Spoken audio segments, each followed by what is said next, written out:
Okay, good morning, everybody. This is a joint meeting of the Select Board and the Finance Committee for a budget hearing. And today is March 20th, 2021. Pursuant to Governor Baker's March 12th, 2020 order suspending certain provisions of the open meeting law and the Governor's March 15th, 2020 order imposing strict limitations on the number of people that may gather in one place, this meeting of the Select Board will be conducted via remote Select Board and Finance Committee will be conducted via remote participation to the greatest extent possible. Specific information and the general guidelines for remote participation by members of the public and or parties with a right and or requirement to attend this meeting can be found on the Attorney General's webpage. The town will persevere to use conference call capabilities regularly for other parties to listen in and participate accordingly. If not possible, we will post on the town's website an audio recording as soon as possible after the meeting. Okay. Finance Committee. Ready? I am Linda Bathel. I am present. Art? Art present. Bob? Present. Sheila Chamberlain. Sorry, Right. I'm present. Okay. Terry Mish? Yes, I am here. Carrie Doherty? Present. Karen DeMayo? Present. John Beal, alternate. Okay. And for the Select Board, this is Doug Moglen and Russell Fox. Present. And I don't see Joe as of yet. And we have one person on the phone number ending in 2277. That's on mute.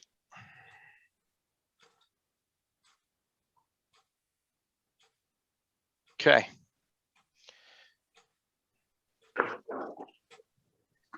So we have, starting off at 8:00 a.m., which we're right on the button, we have the Board of Assessors.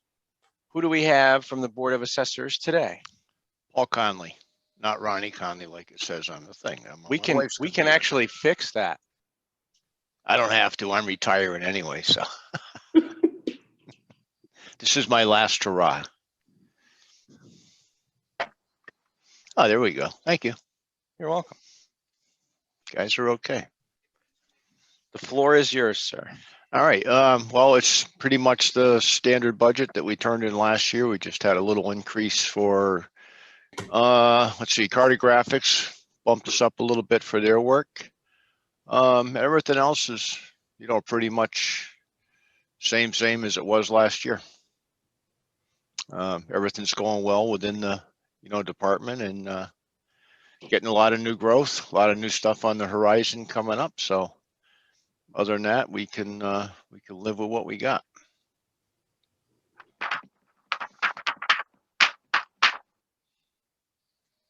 Any questions?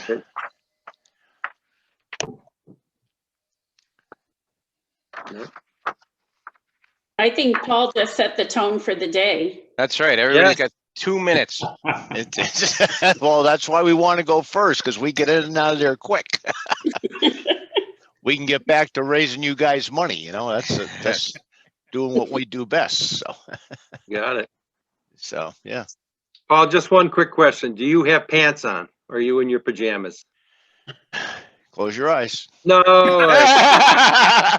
Yes, Okay. I do. I knew you were going to so- ask that. So now we've set the tone for this meeting properly. There you go. How about you, Terry? Yeah, I got him on. Okay. I'm glad nobody is imitating Jeffrey Toobin. That's all I can say. Yes, that's it. Very good. Yeah. No, so other than that, everything's going good. We're right up to par. I don't see anything. Photocopier maybe somewhere down the line. That would probably be about it. But you guys can deal with that. And, but other than that, everything's pretty well set. MLS, we asked for the money to join MLS last year, and that's worked out really, really well as far as we get where they won't let us into a house and everything like that. Imagine, you go on MLS and all the photographs are there for us. And so, yeah, that's saved us a lot of money. That was money well spent there, so. But other than that, we're in good shape. So you're carrying that on the dues line? That would be, yes, yep. Okay. Yep. And Roy, our outside, consultant, we've got a couple of things hanging in the wind now that are a lot of money that he's working on. People are fighting with us, so he fights back for us. So he makes sure we make good, decisions. And there's a few people, like I say, that have put in that, their valuations are up in, the $2 to $3 million range, and they had some questions, and Roy's has a little more expertise, so he'll probably save us all his money on this one thing that we have now, in the, pipeline. So we got some people really trying to, twist our arm, and we're going to twist back. And so that's money well spent. He does us a good job. So along with our people in the office who do a heck of a job. It's been kind of a tough year this year, but like everybody else, we managed to get through it too. So. Absolutely. Okay. So Good. other than Thank you that, very much. I'm Have a good one. gonna eat my virtual Murphy donut and bid you farewell. Enjoy. Okay. Have a good. Thank you. Paul. Thank you, All right, and you're thank welcome. you for all your Thanks. service. Yep, you got it, guys. All right, Thank bye-bye. Take care. Bye. One housekeeping note, Joe is with us. He's on the phone. I just didn't recognize the number. So Mr. Didi's here. I saw Mr. Dunlap. Mr. Dunlap, are you actually ready to go ahead of schedule? If you could unmute. Charlie's always ready. He's emergency management. That's right. You got to unmute Charlie.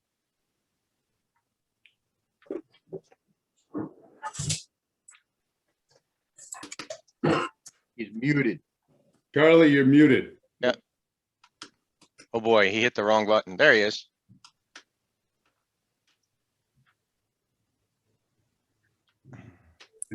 Should be in your lower left corner, I think.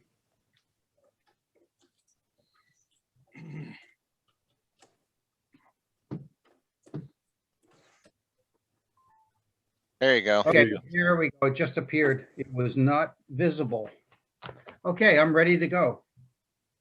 Good morning, everybody. Morning. Morning. Charlie.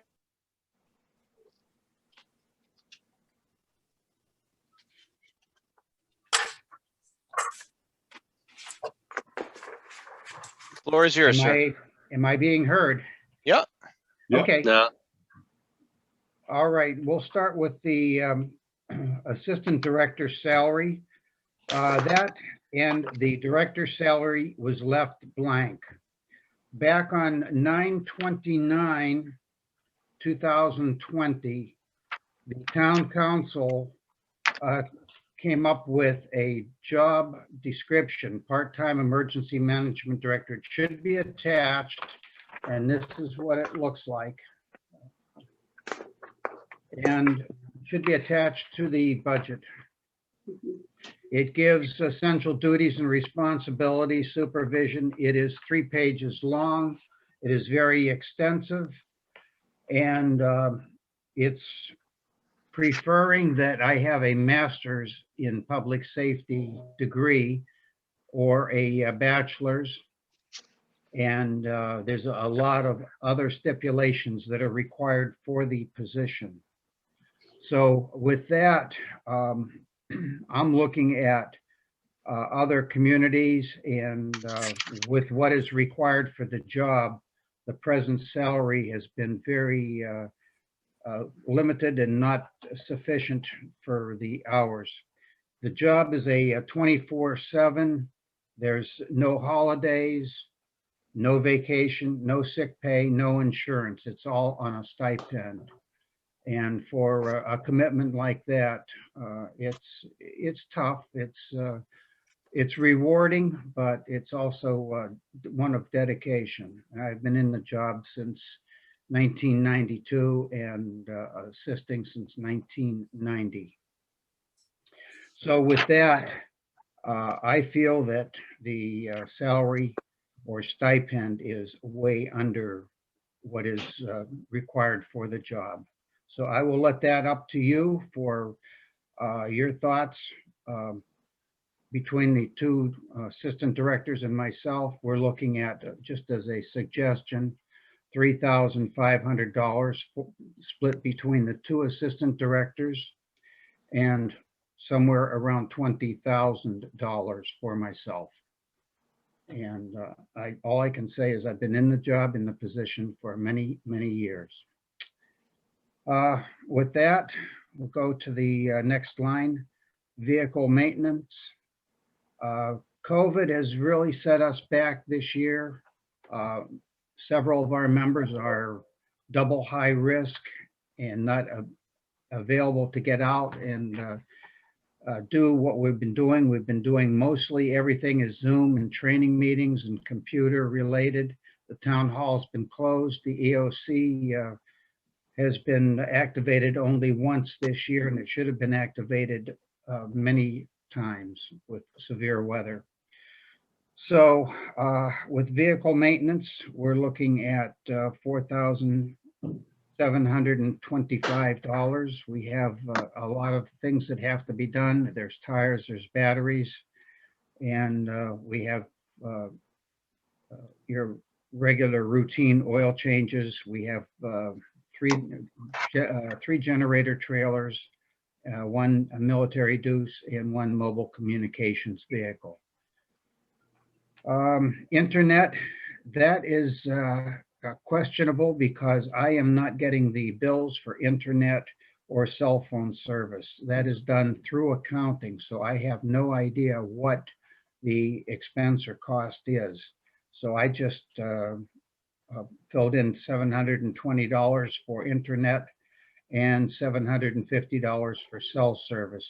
This last year, everything has been done with Zoom and team meetings, and it's been maybe 1, 2, sometimes 3 meetings a day, and then would go 3 or 4 days without a meeting. And then working with Board of Health, we've had extensive Zoom and computer time that has been required, and I have no idea at the present time as to what the cost is. Education, we're looking at $750. Whoops, wait a minute, back down one, $100. Most of the education has been given by FEMA, the federal level, the state level, MEMA, and we do a lot online. So most of it is through the state or local government, so that expense is should be pretty much down to $100. Insurance and dues. Let's see, that was $8,000, and we have insurance policy that we're going to have to take on with the liability because of the work that we have in the volunteers. Dues, we have to become a member of the International Emergency Management and Association to keep up with the laws and the new criteria that is required. Uniforms, $400. Our uniforms are old. We have uniforms that have to be supplied for emergency management and CERT. We did have the auxiliary police that we had to uniform, and that has been transferred to the police department under Chief Kevin Bishop. So that is one thing that we'd have not have to worry about, uniforming one person 3 times. Conference and travel, $500. With COVID still amongst us, our travel has been very limited. Our past year's budget is not true to form because of the restrictions that we've had with the virus and the isolation and the stipulations that we've had to go through. Radio maintenance.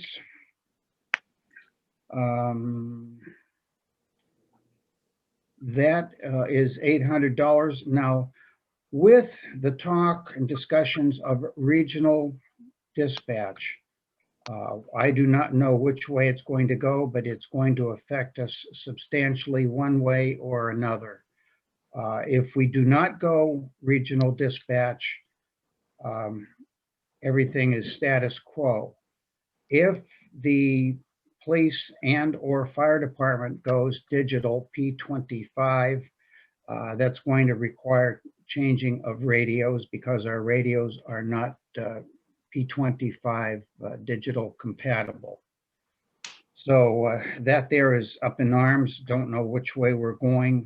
And we do have the EOC Emergency Operations Center, the alternate Emergency Operations Center at the DPW, the mobile command vehicle, and the military truck that all have to have radios that are interoperability for police, fire, and regional.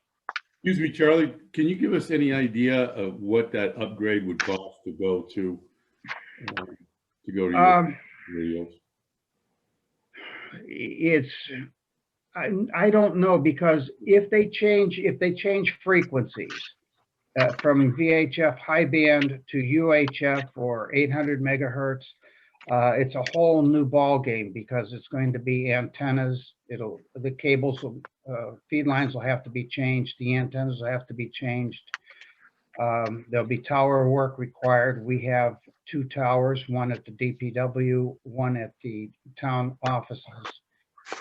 We're looking at a radio change for at least one radio for the EOC, one for the alternate EOC, and 2 radios for the 2 vehicles. So Okay, I just didn't know if you had a cost, that's all. No, it's going to be high if depends which way they go. Now, they're talking about possibly going Westcom, possibly going Westfield, or possibly putting another dispatcher on and everything stay status quo. So I can't, I wished I could answer that, but I can't. Okay. Any other questions on the radio communications? We do most of all our work. We do our own tower work. We have qualified people that will save the town a lot of money. We have over the years. Charlie, quick question Sure. question for you. You, on that vehicle maintenance line, as of the 2/8, February 8th, you had not spent anything. Do you anticipate spending that before the end of the year, before the end of the fiscal? Well, that is, I don't see to expend the total amount because the vehicles have not really been used or not out. Got it. Our drivers, our people are not until they get vaccinated and feel safe and secure can we get into a full routine like we should be. Okay, Now, well, with that, I would expect maybe half of that, but I don't feel that we're going to go through the full thing. This has been a terrible year for us and for everybody. So Yeah. it's one where we're just kind of idling in place and hoping that nothing major happens for disasters or serious emergencies. got it. The tires, though, are starting to get shop worn, not road worn, but aged. Minor equipment, we're going to be needing a copier and some computers and office supplies. So I feel comfortable with $800. We did not spend very much this last year, but I'm looking at having to, once the office and our organization gets back to normal or near normal, the expenses will be back to normal. Charlie, Yes. why would you not look into the copier and supplies now to fall under the current budget? I am. Oh, We okay. are, yes. We have, the EOC has been closed up. We've had ventilation problems, and it's just, the town hall's been closed up and we have had no activity hardly at all at the town hall. Everybody's been operating from home. Mhm. And even at the DPW, it's limited access because we don't want exposure with people. And myself, I'm double high risk, and I cannot bring the virus home. Well, Yeah. no, but you're looking online, or are you talking to people over the phone about the equipment to put it under this year's budget? Or are you waiting until FY '22? Both. We're trying to take care of what we have right now, and then projected next year, I'm looking hopefully that we will have a normal year, so that we'll be back into regular operations and office expenses. Okay, alrighty, thank you. Yep. Ammo supplies, that is zero because the auxiliary police were transferred to the chief of police. And that was done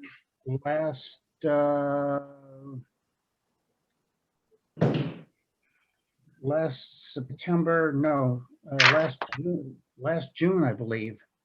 So all the auxiliary and police expenses go over to the police department.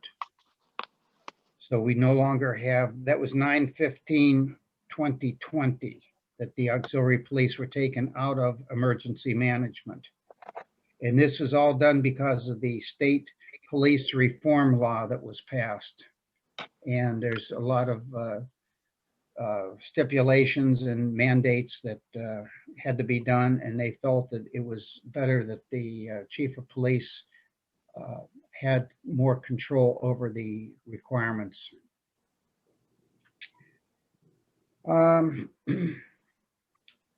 Under safety equipment, we've gotten most of our safety equipment over the past budget, so I don't see a need for anything there, so that is zero. Radios, this is one that you flip a coin and we don't know which way we're going with regional dispatch or same dispatch. That is and it's going to be, if we go regional dispatch and change frequencies, that is going to be a major expense. Will it be covered under the grants, and what would be required? I don't know. I have limited We'll have to wait and information. see. Yeah, That is Charlie, right. I did send a note off to the chiefs to make sure that in the grant funding and their planning for communications, that they include SEMA in that math. Well, yes, it must be included because we're interoperability between both federal, state, Get it? local, And I'm sure they already have. I just sent them a note to ensure that they're doing that. Sure. Okay, thank you, Doug. So that's where the Okay. budget from that would come from too, right? Right, okay. Now, I guess we go to Form 2. No changes in salaries other than just discuss the salaries that we have are the 2 assistant directors and myself, director. And I've already discussed that unless there's any questions. And I'd like to have you just look at the responsibility in the forms and use your conscience as to what you feel that having to do the job you would like to have paid for yourself. That's about all I can say. Okay. Form 3, volunteers. I've had 4 volunteers on hold, and with COVID, nobody wants to get out and volunteer. I've lost 2 right now, and I have 2 waiting for their vaccinations and for us to get back to normal operations, and I should have 2 volunteers coming on. But it is, in this day and age, it's very tough to keep volunteers. I think we're the only department that has staff that are unpaid volunteer. The fire department is now on a call staff, and so our volunteers come out in the worst weather So whether it be blizzards or tornadoes or floods or what have you, that's when our activity begins. And to get a dedicated person to come out in the worst weather and away from home and family, it's tough. Okay. And under RACES, Radio Amateur Civil Emergency Service, the federal government forbids, it's illegal to have a volunteer radio operator paid. This is under the Amateur Service Part 97 FCC, and they cannot be paid at all for their volunteer work or communications. We're looking at trying to get 1 or 2 volunteers a year, but if we can maintain and if we get some dedicated people, most of the dedicated people are not the younger ones. They have a life to live, and they're not more community oriented, except for when you get somebody that's retired and looking for something to do and something to give back to the community. And that's where our personnel is coming in from. So, and we have good dedicated people. So over the past years, that's where we've gotten most of our volunteers. And that's, you know, the elderly 50 and older group. We do have emergency management that runs the EOC, and we work with the state and federal government. And we're trained for pods, and that's for equipment. Such as this last year, we were extremely busy with PPE equipment for police, fire, and coordinating. 2 points, Terry. Missed it. So with that, we don't have much for changes for the future. Everything is looking good, and it's other than down the line in a couple of years, we're looking at maybe getting a 4-wheel drive vehicle that would be needed to go through a winter or severe weather. It's been talked about that we pick up a cruiser or one that from one of the other departments instead of turn it in towards SEMA for a vehicle. I have nothing else other than life is good. I'd like to get back to normal and hope that we all are able to get our vaccinations and get clear of COVID. Very good. Exactly. Well, thank you very much, Charlie. We appreciate it. All right, Thank you're you, welcome. Charlie. Thank you. Everybody have a good day. Have a good one. Okay. Can you mute me, Doug? Community Preservation Committee. Who wants to represent CPC today? Am I on? You're on. Okay. We're asking for nothing, just like last year. Okay, next. It makes it, I don't know why CPC is on here other than that we are a committee, but we're not really funded through the same stream of tax revenue, so.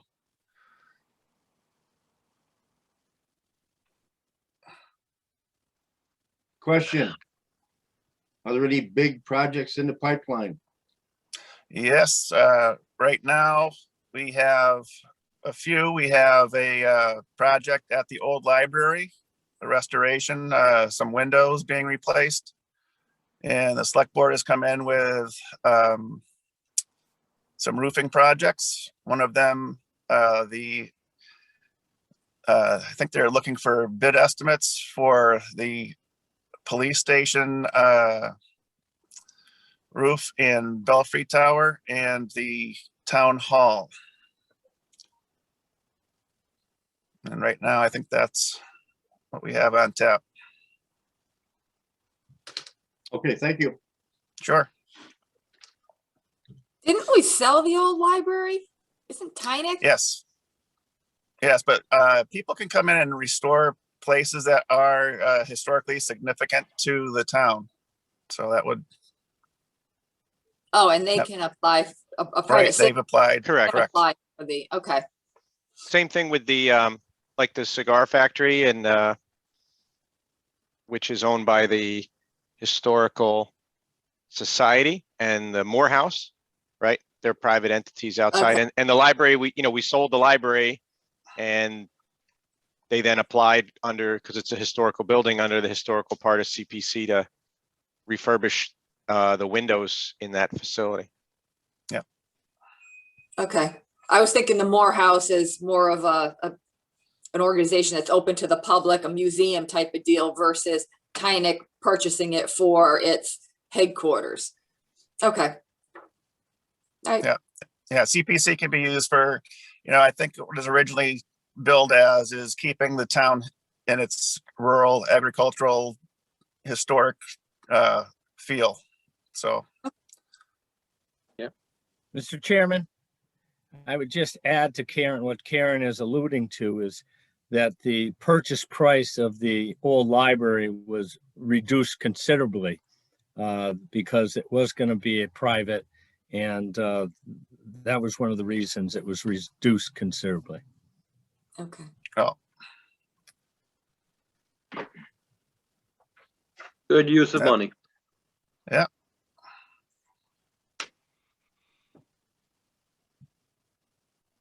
all right.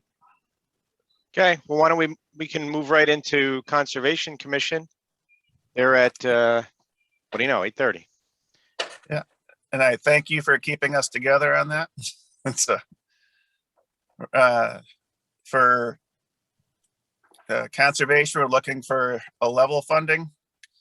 If you look at our line items, you can see we have a reduction in our conferences and other fees.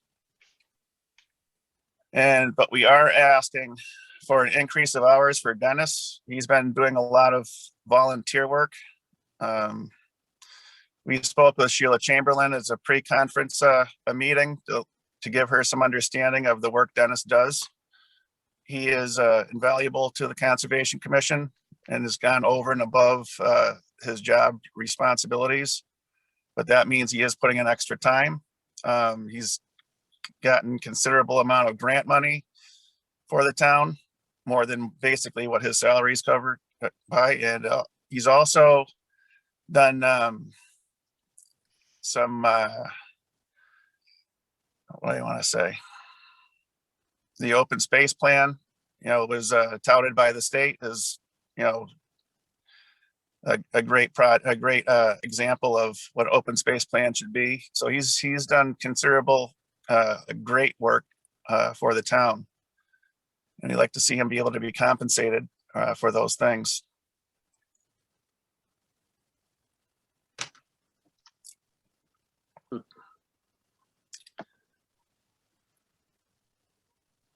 So I think we're just asking for an increase of hours. I don't have my paper in front of me, but 5 hours, Chris, five more hours a week. okay, thank you, Dennis. And I just want to add that, we do have subdivisions in progress. Each one of them has notices of intent. Almost 50% of the lots have to file notices of intent. We have a new subdivision coming in, Moore Vining Road. So the workload has increased tremendously, but the hours have not. Thank you. Right. And this is something we've been asking for several years now, but we weren't able to get it. But I think we're at a point now where it kind of needs to happen.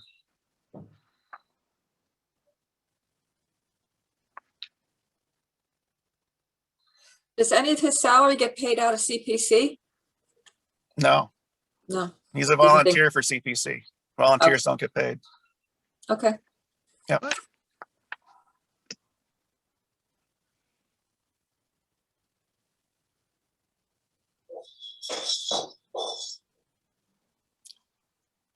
Any questions or? No, we sure have a lot of new subdivisions and stuff coming in, that's for sure. We certainly do. Yeah. Like back in the day when the planning board there we had nothing like that coming in, so. Yeah, A lot of it's picked up considerably in the last couple of years. I took notes when we discussed and some of the things that Dennis is doing and kind of supporting this request, and I'm happy to share those notes with anyone who wants a copy of them. Just let me know. I'll email them to you. Thank you, Sheila. One of the points they made is their budget's really small, so it's hard to reduce it by 5%. And they listed a whole lot of things that Dennis is doing free that's bringing income to the town. So I'm happy to share those notes if you ask. Sheila, could you just automatically send those out to everyone? Sure. Thank you. I'll do it after the meeting today. Perfect. Thanks.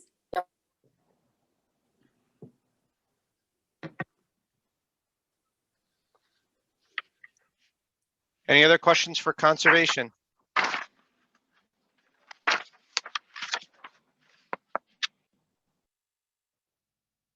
Okay.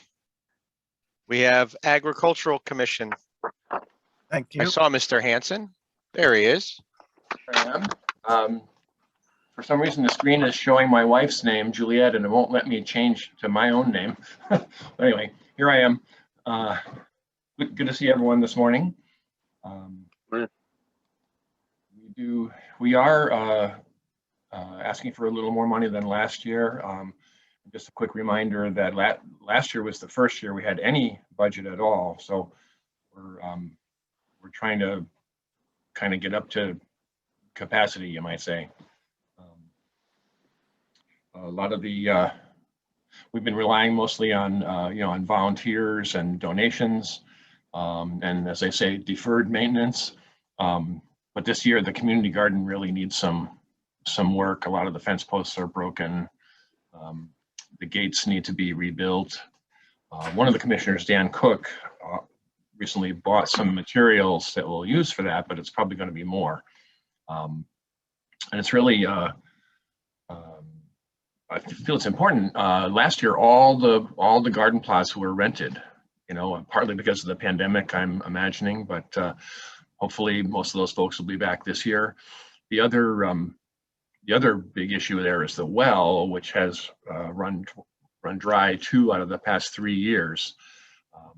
I've been in touch with Richie Reed, who works for Charlie Pratt, and he thinks that the existing well is on ledge and it can't go deeper.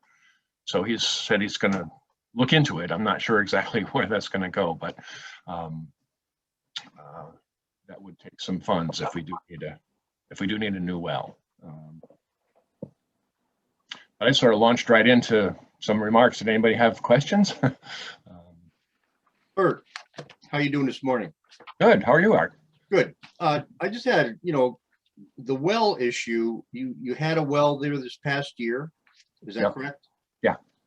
And obviously it sounds like it's not a very deep one. It sounds like a fairly shallow operation. Right. Was that put in by a local installer or somebody that we're familiar with, just out of curiosity? That was before my time. Dennis, can you answer that?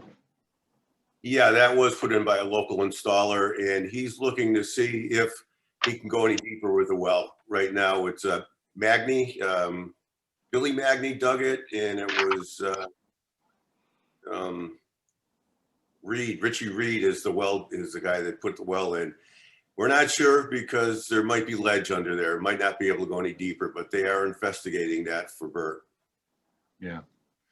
Yeah, well, my thought on the well is obviously you need a water source up there. No question about that to help everybody out. But, typically the wells in that area are a lot deeper than that and they go down into the ledge that's there. So I guess my question or my concern would be that even if you drill another well and it goes down and bumps into the ledge, you're probably going to end up in the same situation where you run out of water just because the water tables, periodically goes below that. I mean, a typical deep well now, what an artesian well is, could be $10,000 or more or less. And obviously that's a whole different ball game, but I just hope that, if you decide to make the investment in this new additional well, that you just don't run into the same problem. Yeah. I don't believe it's not an additional well, Art. It's an existing well to make it deeper. And Billy Magny, the person who dug it, is doing the investigation before anything is done, any proposals are made to see his observations, what he hit down there, and if it would be worth doing it. I don't know what the alternative would be. I don't know what the alternative would be. They're talking about, you know, you can't really, the ponds go dry. So even if you had a pump out there, you're not going to have any water to pump. So we're just investigating what the only alternative we have at this time. If you have any suggestions, we'd be happy to hear them. Have you checked with any of the neighbors to see if they'd run a long garden hose from their house over there? Bert, how about it? You got to get a long garden? Yeah, I could do that. Yeah, it's, I'm next door. That's what I was thinking, Bert. I was thinking the exact same thing is, can we fund a really long hose? Right, exactly. All right, thank you. How much annually do you guys take in for the plot rentals? It's only $20. It's, you know, very modest. And how many spots do you have? 27.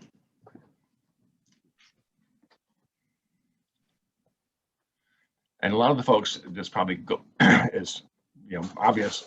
A lot of the folks, you'll come back year after year. You know. Bert, how big are the plots? 12 by 24. That's pretty good. Pretty good little garden for $20. Does that money come back to you, or does that go to the general fund? That is a good question. We did not have, until last year, the Agricultural Commission did not have an account, didn't have a budget. I think Gene Nielsen has been acting as secretary. She could give you more information on it, but last year we didn't even have a place to put the money. This year, Gene, is it going into the Agricultural Commission account this year? I know you're there, Gene. He's muted. I would assume it. What was that? Mr. Chairman, I believe that would have to be set up like we do at the annual town meeting with the various other groups. And I don't believe that was ever set up. I don't recall it either. Well, only $500, but I was going to say it's less. But we do, in the past, we have made a little money with the tractor rallies that we were having, but of course we didn't do that last year. Bert, I did talk to Lenita, and she said that she could do a tractor rally the end of the first week of April, the last week of, but it's up. I don't know if it's even possible. I'll have to talk to the Board of Health and see if that's even a possibility, but yeah, she would be amenable to doing a tractor rally this year if it's possible. Oh, okay. And how much does that typically take in? If you have that? I'm not sure. You know, it's a few $100s, I'm going to say. Yeah, it's all volunteers doing the work, so it's a few $100 come in. But we paid for a band one year, so we actually, I think we broke even on that because we had entertainment that was a couple $100. So all of this is less than $1,000. That's for sure. Mm-hmm. Yeah. Okay. Another thing, just quickly, we thought about in lieu of the tractor rally having a kind of an open farm day, but even with the pandemic, even that wasn't practical. But we might look at something like that in the fall too, or to promote agriculture and the farmers in town. I'm not sure if there's a way we would be able to make money on that, but just something that we're thinking about. Bert, my wife attends like a tour of homes in various towns. Maybe you could do a tour of farms, and just charge a fee for something like that. Yeah. Then they could tour various farms. Yeah. Yeah, that's possible. Yeah, we might have a kind of a little passport type thing. You get stamped at each farm, and don't know, maybe some kind of a drawing or something for, you know, I don't know. But, you know, wouldn't want to make it, you know, a fun event, you know, and, you know, see if we could help out the farmers a bit that way too. Fresh corn on the cob. Nice, freshly picked tomatoes. Yep. Bert, I think they do something like that down in Granby, Connecticut, right? They have a farm day. And they pick a Saturday and they have specials at the different farms to attract people. And it's, I understand it's quite successful. Gets a lot of people out. Even last year, given the unusual circumstances, these things are pretty successful. So that might be something that you could try. Yeah, for sure. Yeah, thanks. Yeah.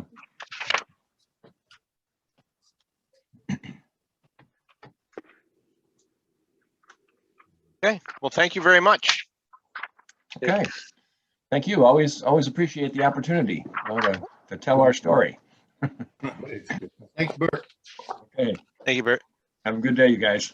You as well. Take care. Hey, we're doing pretty good. We're on our, what, 1, 2, 3, 4, 5. We're on our 6th one and we're 3 minutes behind. Not bad. I saw Ms. Sullivan. There she is. Here I am. Good morning. Good morning, Cindy. How are you? Good. Good. Old. Older. You said cold. It's beautiful out. Or I old. said old. I'm old. Oh, old. Well, there's that, right? Aging with dignity. I don't know where you guys want me to start my budget. I know you have it in front of you. Just before we start, I just want to say the senior center never closed one day during this whole pandemic. We always were offering services. We were doing meals every day, Monday through Friday. The only day that we closed was one of these snowstorms, but the staff was still there. So I just wanted to kind of make that point that we've been operational and moving everything outside so as we could. So the budget for this year is a little bit, I'm a little bit unknown with the formula grant. I know that I put a supplement in the budget to discuss that. So the 2020 census numbers have not come out yet officially, but they're out unofficially. And Southwick's senior population has increased by 1,040 people in the last 10 years, which is great, right? But that just means it's more expensive to run services. So instead of 1,982 seniors, we have 3,022 seniors in Southwick, which is 60 and over. So the governor has cut my formula grant, which pays for, it's a state grant, so it doesn't come on the operational budget at all. And he's cut it by 25%. So if he uses the 2010 numbers, I'm in trouble. If he uses the 2020 numbers, then we're in good shape. So Carl just wanted me to mention it to you that that could have a significant impact on what happens with the senior center in terms of staffing. So most of that grant is paid. I pay my Meals on Wheels drivers with that, and my dining room coordinator and a few other things, my postage for my newsletter. So he just wanted me to mention that to you. It's an unknown, as we all know with budgets. I have no idea when this FY22 budget is going to be finalized. And then it takes even longer for them to figure out the formula grant funding. So it was just a red flag he wanted me to mention to you. If you had any questions about that, we could do that, but everything else is pretty much the same. You're gonna be looking for those fountains again, the water bottle stations or whatever that you didn't get previously? I did get one, but I guess to conform with ADA compliancy, you need a up and down, a high-low one. So I have talked to Carl about putting it somewhere else other than in the senior center, like maybe in the entrance over by the garage, and that would make it in compliance. My seniors really don't drink out of a per se water fountain, but I guess according to the ADA, you still have to have that, even though it doesn't really make a lot of sense. It doesn't really make a whole lot of sense to me why we have to do it, but we have to do what we have to do. So, Exactly. but my other water fountain is there, and that was installed over the summer, and the staff have been using it. They love it because you can just fill it with fill a water bottle, and we don't have the drink out of the fountain part even on. It's shut off because of COVID. So are there any questions or? Cindy, I have a question about, for your future needs, you're already identifying a need to expand the senior center at some point. Mhm. I can't recall exactly what the procedure is, but don't we involve typically Pioneer Valley Planning Commission with that to grant write or implement grants that are available? My point being that maybe we should start that process now, because I don't know, grants used to be doled out every 2 years or 1 year. I don't remember exactly, but the idea is to start now ahead of time, because it likely will take a year or 2 or 3, maybe before you get on the radar for something like that. Yeah, I You've think had Carl grants usually, that's why I put it in the budget, just like I did with my van several years ago. And then if funding becomes available, it's kind of already in the queue per se. But yeah, the senior center is, we're getting more and more people when we're open. We're bursting at the seams. So, and I'm not asking for a new building. And I know that the other addition that was built, I think it was right before I started, so it was probably 9 years ago. I believe that was CPC money or a grant, wasn't it? I don't know if somebody else, maybe Mr. Fox knows the answer to that. I believe it was a grant, Cindy. Yeah. I don't believe it was block community grant, preservation. wasn't it? Was that a community development block grant? I think it was a community block grant. It could have been art. And that addition was built so that you could put another floor on top of it. Remember, Yep. it was designed and then we added to the structure so we could expand it later on. Correct. So there's already some effort involved in an expansion even before you even get started. So, Cindy. Yep. When we talk about expansion, and unfortunately we are a graying community, are you envisioning at some point that there would be a separate standalone building where town hall is no longer feasible? I don't want to do that because I think the accessibility to my seniors being in the town hall is unique. And I don't, my colleagues are probably, not like it for me saying this, but I like being in town hall and I don't want to be a standalone. I think there's room on the property to kind of build, in my opinion, but I'm not an engineer, so I'll make that disclaimer. Everyone would like a new building. I'm not on that team. I would rather just expand what we already have and move things around. But then you get into cost. Does it cost less to build new or keep adding on and renovating? I don't know the answer to that. I wouldn't want to be too far away from town hall, I guess would be my point, if it ever came to building a standalone building. I think the issue that we're going to run in, and I know this, we're talking about the future, is the parking issue.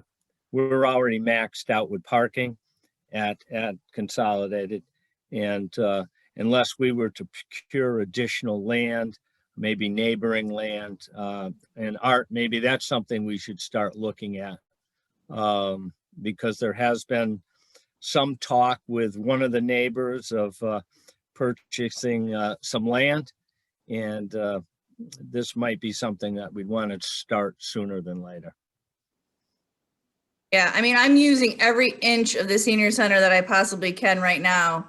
And it's very accessible, and until, there's concrete walls, so it's not easy to kind of move walls and put new walls up. It's concrete. The walls have been there for, everyone knows how old the Consolidated School is. So It's just the flow could change and I think it would be better, but that's going to cost money to do it there. So, but you're right. The bigger we get, the more parking we're going to need. And I like a one floor situation. I think it's easier for my seniors, but you know, Yeah. that's my thought. No elevator needed, other than that.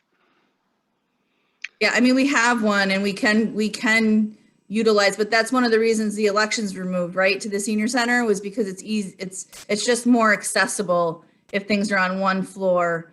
And I just think it makes it a lot easier. During this pandemic, I've been happy to be in town hall and have my own entrance too. Like that has been helpful.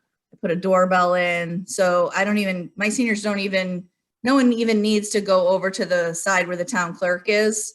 We have our own way to deal with our consumers, which we have actually increased over the past year, believe it or not, with grab and go. Our lunches are flying out the door every day, which is great. Let's build a new one for you. My opinion. Can it be in the same parking lot? I mean, I guess that's for a future conversation, Yeah, but it's a but good my discussion budget to is- have though, and we Yeah. probably should get it and start talking about it so that, you know, that if there's an opportunity at some point to get grant funding for the design or, you know, acquisition, if we have to acquire land or what have you, right, that we can do that.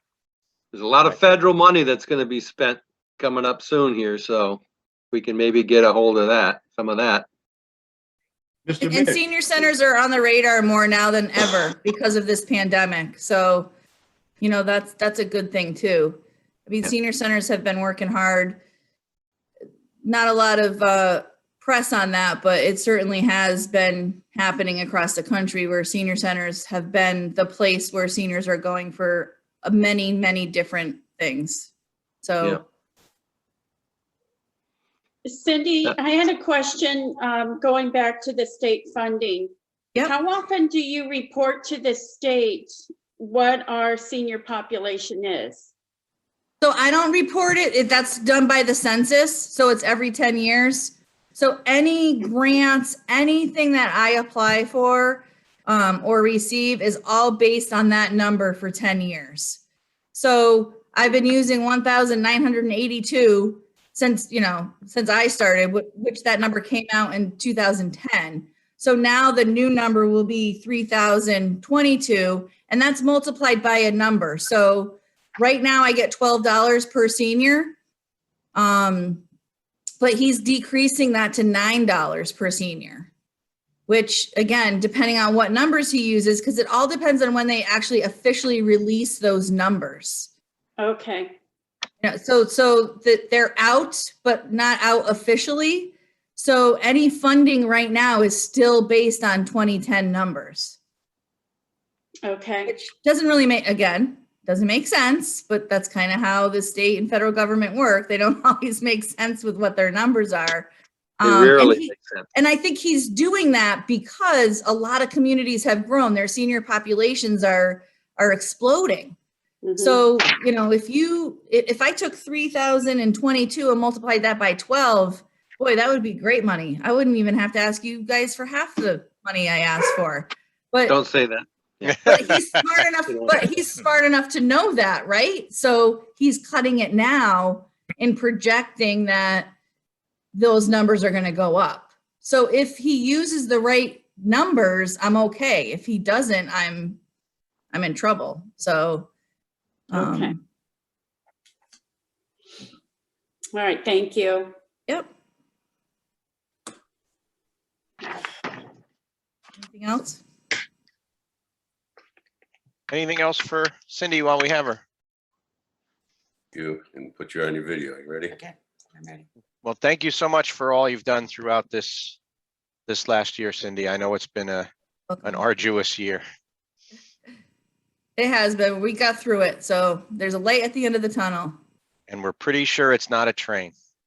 Exactly. Although it feels like a train wreck sometimes, but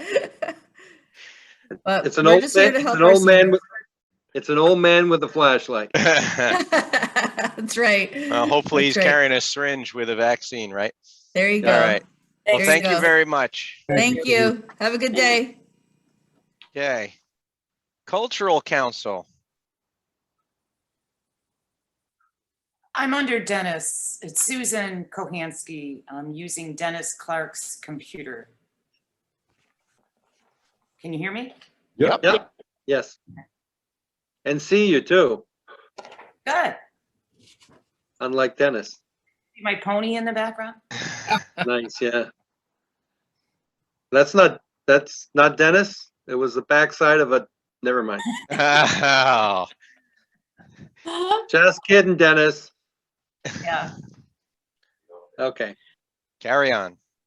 All right. Well, we're asking for basically level funded, or we increase to 2,700, and our annual budget is always used in its entirety for the art show. Obviously, the last 2 years, we weren't able to do it because town hall was closed. This is a projection for the art show 2022.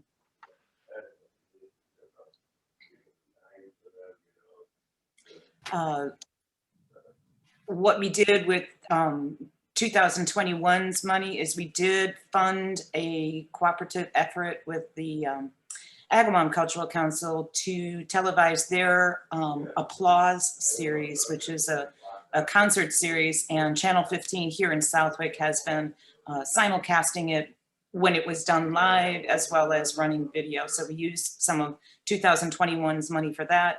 We also used 2021's money. We are currently working with the Southwick Rotary Club in a essay art contest at the high school.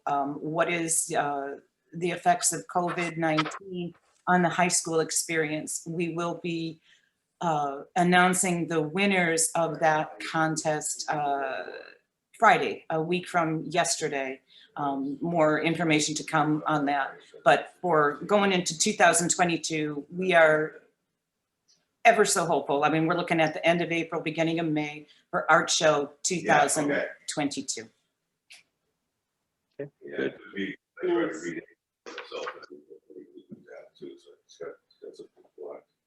Okay. Questions for Cultural Council?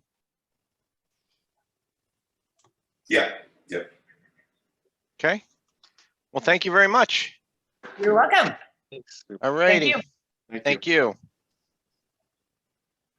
You got it. And I saw Gene, right? We're up to the cemetery. There's Gene. Good morning, everybody. Hi, Gene. This year has been some challenges, but I think we're working hard to overcome them. Probably the biggest priority we have is having the geographical information system mapping of the new cemetery, which is incomplete. And that will help us fold into having an online burial search, and we're working hard at fulfilling the database into the Pontum cemetery management system. We've had 3 new sections added to the cemetery, sections 8, 9, and 10. So with that is 5 new roads that we'd like to get that started this year. And probably it'll be interesting with our employees this year, with Bud, our sexton, having some health issues, and with the 3 part-time employees. So we're looking at a contingency perhaps of outsourcing and doing some of the work for the weed whacking and landscaping and that kind of stuff. Other than that, it's just the normal level funded expenses that we have each year. You don't have, there's nothing in there for improvements. Well, actually there is. Is it in the new one? Yeah, it's under Form It's on 2. Form 2, Terry. It's in the form, but not in the sheet there.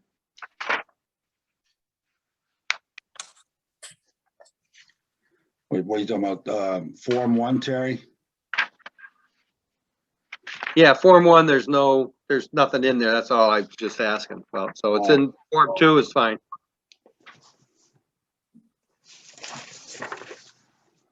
So we have a quote for the cemetery roadway project for $19,750. And then later on in the 5-year capital improvements, we're having it actually paved with asphalt.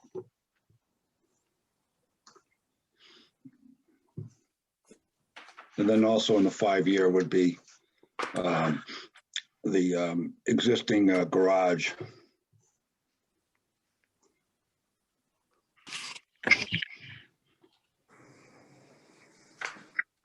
Gene, I have a question. Sure.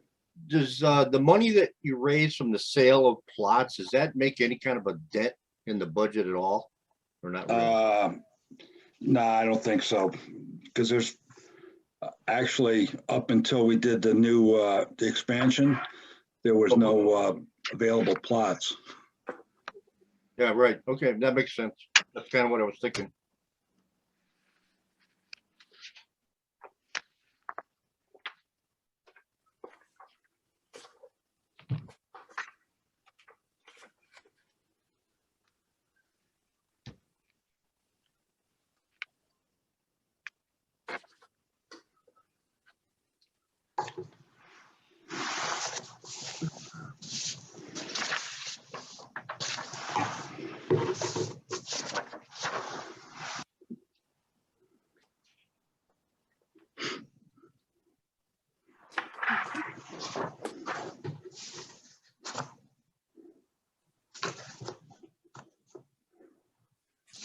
Sorry about that. I was on mute. Further questions for Cemetery Commission?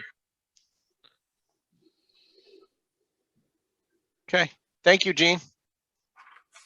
Thank you. Have a great day. Excellent. Thank you. Mr. Scott, Yes, sir. good morning. How are you? Good, you? Very good. We are up to the building department. It's a pretty full budget. You're looking for a 5% cut, so I did cut out community outreach, which is pretty much more than asked for from one item. Thinking if I got speakers in, I can usually get them for free anyway, so.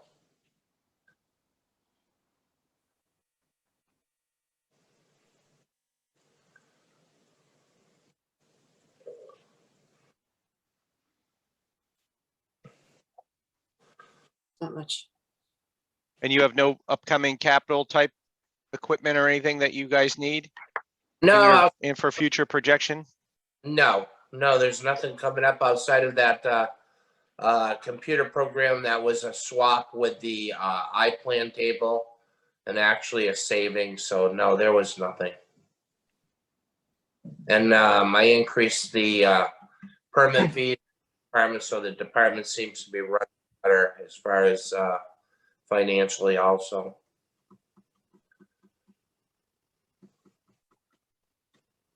Excellent. Going back to the outreach program, what was the focus of that originally? That was something the previous inspector had to do continuing education for other building inspectors and also informational meetings on insulation or types of construction, this type of thing. I can usually get that, do those for free anyway, so. No, I was curious because as part of our Green Communities program, the DPW is budgeting money for outreach in terms of the program. Yeah, they're involved with it. Of course, the stretch code is your end of the deal, and maybe you could still continue to generate some sort of outreach dollars to that Green Communities endeavor. I've been in many stretch code communities working. I know of basically none that put on classes for it. They might put out a newsletter on their website, something like that, which I can easily do. I don't need that in the budget. Okay, Okay. yeah, thank you. Chairman, I was just going to ask Kyle how the e-permitting is going and working. Piece of cake, really good. Very efficient. I like that you can run reports, see right where you're at. Really good program. Thank you.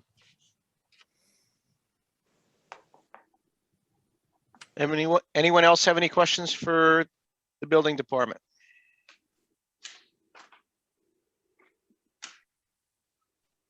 Wow, we are actually tracking right on time today. I can't even believe it. We are going to take a break. Okay, thank you all. Yep, Okay, thank thanks. you.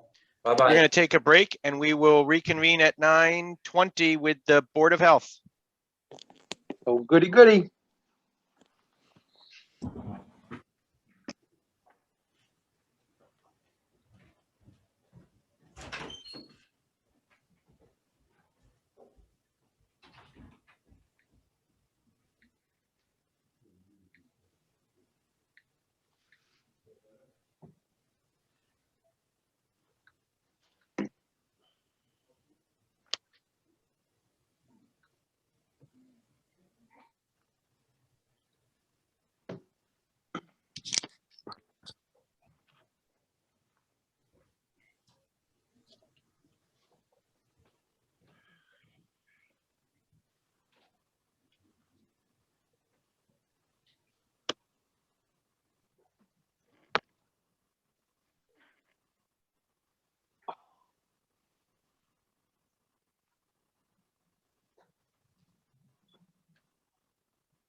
Waiting for Bob, I guess.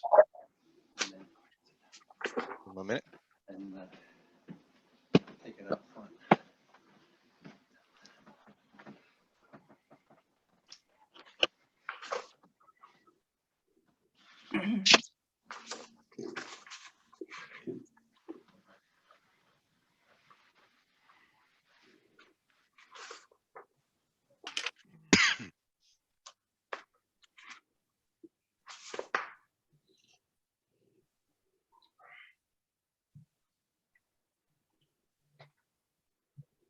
Hello.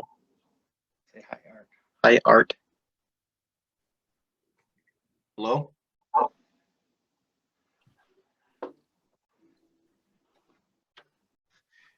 Is that Conrad? This is How are you, sir? pretty good. Nice to see some friendly faces.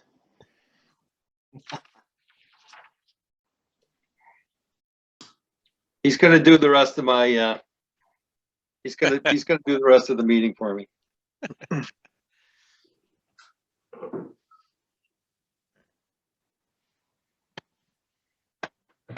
You're not quite as photogenic as the old man, but you'll grow into it.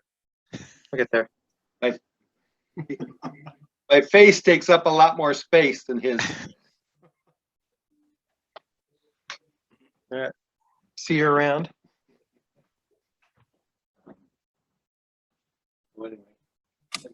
Okay, is everybody ready? Ready. Okay, so we have Board of Health. Dr. Asia, good morning. Chairman, how are you? Very good. Floor is yours. Oh, well, Tammy's going to present our budget, I believe. Okay. I'm Hello, most Mrs. Spencer. Good morning. It's like a really long time from the last time we met in person. I'm missing the donuts and the coffee. So basically we're looking level funded except for in our public health nurses salary. We are looking to increase it from 1,000 to 3,000, which would go from 50 hours a year to 75 hours a year for work. And this is really just to cover the changes in the Massachusetts virtual epidemiological network that the state uses to track reportable diseases over the last year. A lot of changes happened. This isn't for a COVID response, but because of COVID, it's changed the way that nurses have to view their workload and use the system. And also there's an expectation that once everything opens up, the reportable diseases will go back up through the roof again, which we're hoping not, but it looks like they're thinking that it most likely will. We'll probably see more people outdoors, more Lyme disease, West Nile virus, EEE, that like, and then as kids go back to school, we'll be seeing probably next year more norovirus and that sort of thing. So that is pretty much it for our budget.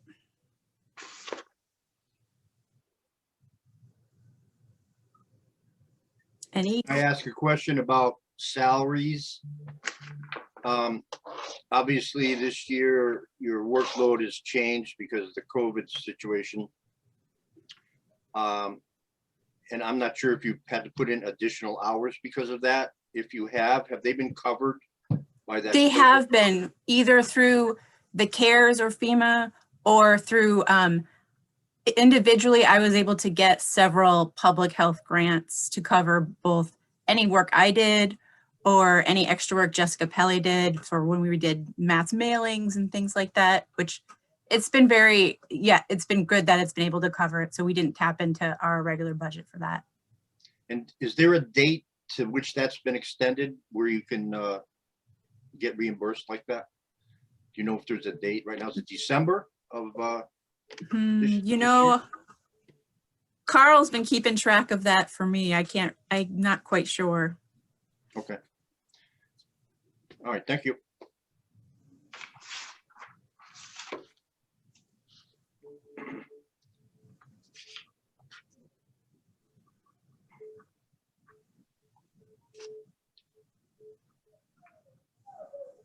Any questions or comments for Board of Health?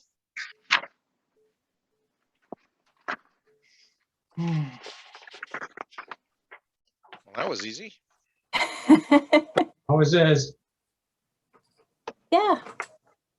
It's been an interesting year, to say the least.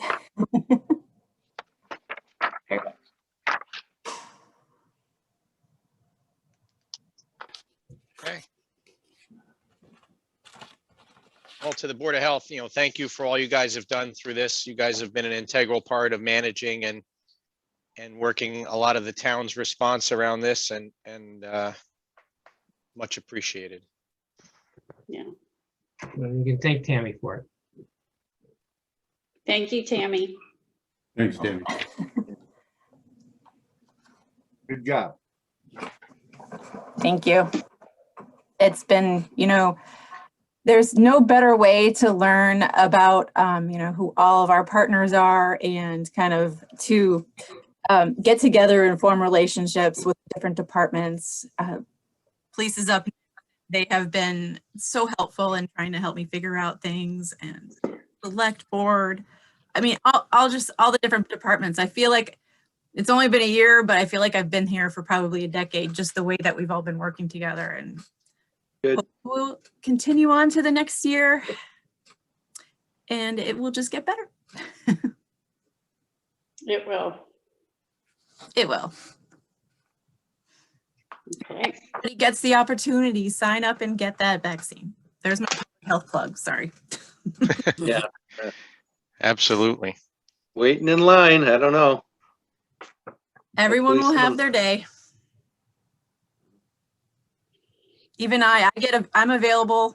After all this is said and done, my availability starts on Monday for public health. So I'm looking forward to it. What does that mean? Oh, to get your vaccine? Yep. Okay. Hours and hours of work put in, but not being eligible until Monday.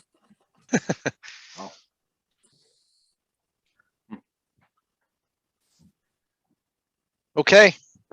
We're up to, thank you very much. We are up to, Thank you. Thank you. thank you. We're up to buildings and grounds. I saw Hillary. Is she still here?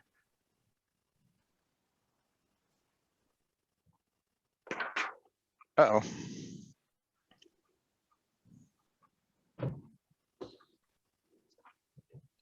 And we're running a little bit early for the police department.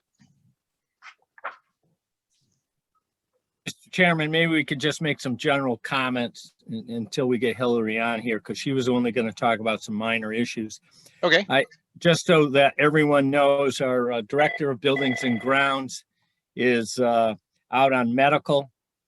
He's been out for several weeks and will probably be out for several more weeks. But our staff has stepped up. They've been working diligently, Carl has been playing a very important role also to make sure that issues are getting addressed.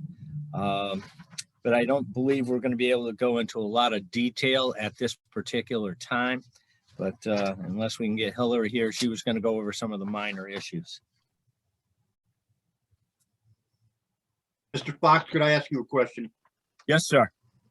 This is a building and grounds question regarding our DPW building on the College Highway. As part of that project was planting trees in front of the building in the parking lot to screen that building, because there are some that said it might be unsightly. My question is this: we have the trees in place, and every year they get severely sheared into lollipop trees. And as such, they're not able to form the screen that they were planted for, the purpose for which they were planted. So my question is, should we discontinue the severe pruning and lollipop endeavor and let the trees grow and actually create the screen that they were intended for, and at the same time save some money on the pruning? Yes. I think you're absolutely correct. I think you and I had some discussions on this, Mr. Pennell, and I will make note of that. And with the chairman's permission, I will have that addressed. All right, I think we should assign Mr. Mish from FinCom to follow up on that, because he is a tree person. I'm a druid. That's what happens when you are a druid. All right, thank you. It's a good point. I mean, and no objection. I mean, I think I was on the planning board when that came in, and that was a requirement of the special permit for that use. And don't get me started on the snowplow. That would be the beautiful snowplow, Mr. Chairman. It's distinctive. You say tomato. Good. Okay. I did see Hillary came back. Hillary, you had some, well, first of all, welcome. And you had some input to this category for this week. Hold on one moment, sorry. No problem. All right. So I'm not sure exactly where I kind of came in. You mentioned a tractor. Let me see here. For the Buildings and Grounds Department, the minor equipment that would be important to have would be to get a new floor extractor for all the buildings to be able to make their floor. Let me see here.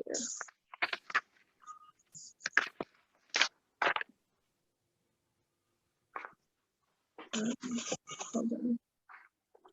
I'm sorry. Sorry, my first time being involved in this meeting, so. Okay. You're doing fine. So for the town complex, we do need to replace a few windows. The seals have been broken. And that quote was around $3,000.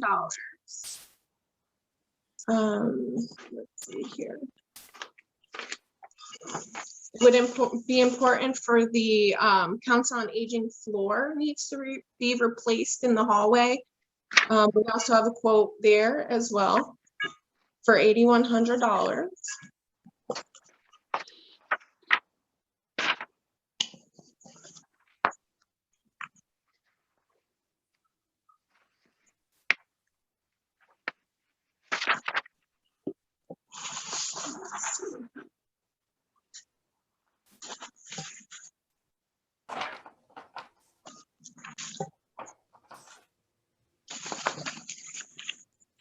Is that carpet or is that That is actually tile?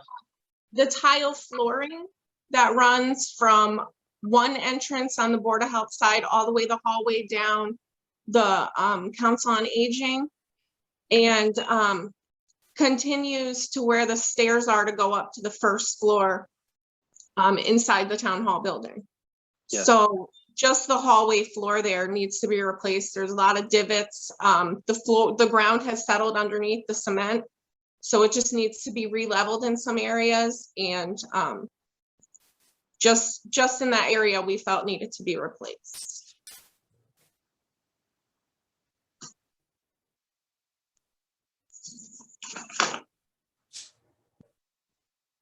Now for the town hall, it's important to mention that on a previous year's budget, it mentioned the town hall roof needed to be replaced. This year, since November, we've had to make $11,000 in repairs to the roof.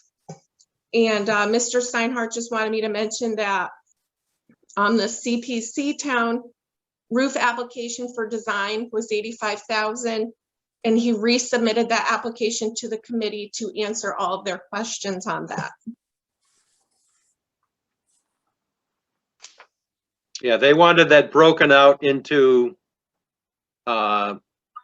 different ages of the building is what the CPC requested. Correct. Yeah.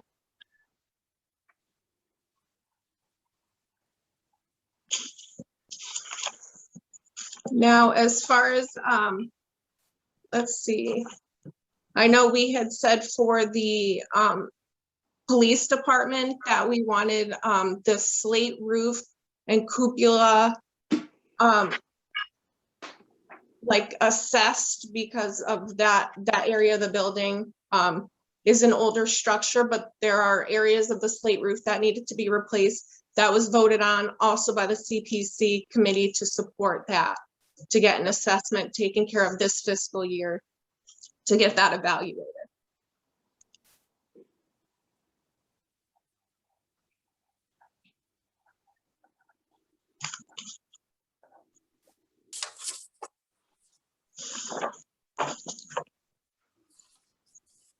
That was also part of a CPC application, correct? Yeah, yes, it was.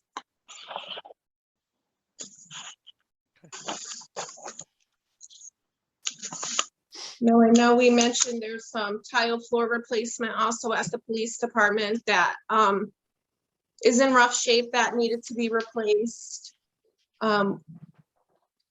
We also got a quote for carpet replacement for them, where it's worn in a lot of areas, and they needed that to be done as well. Those quotes are also included.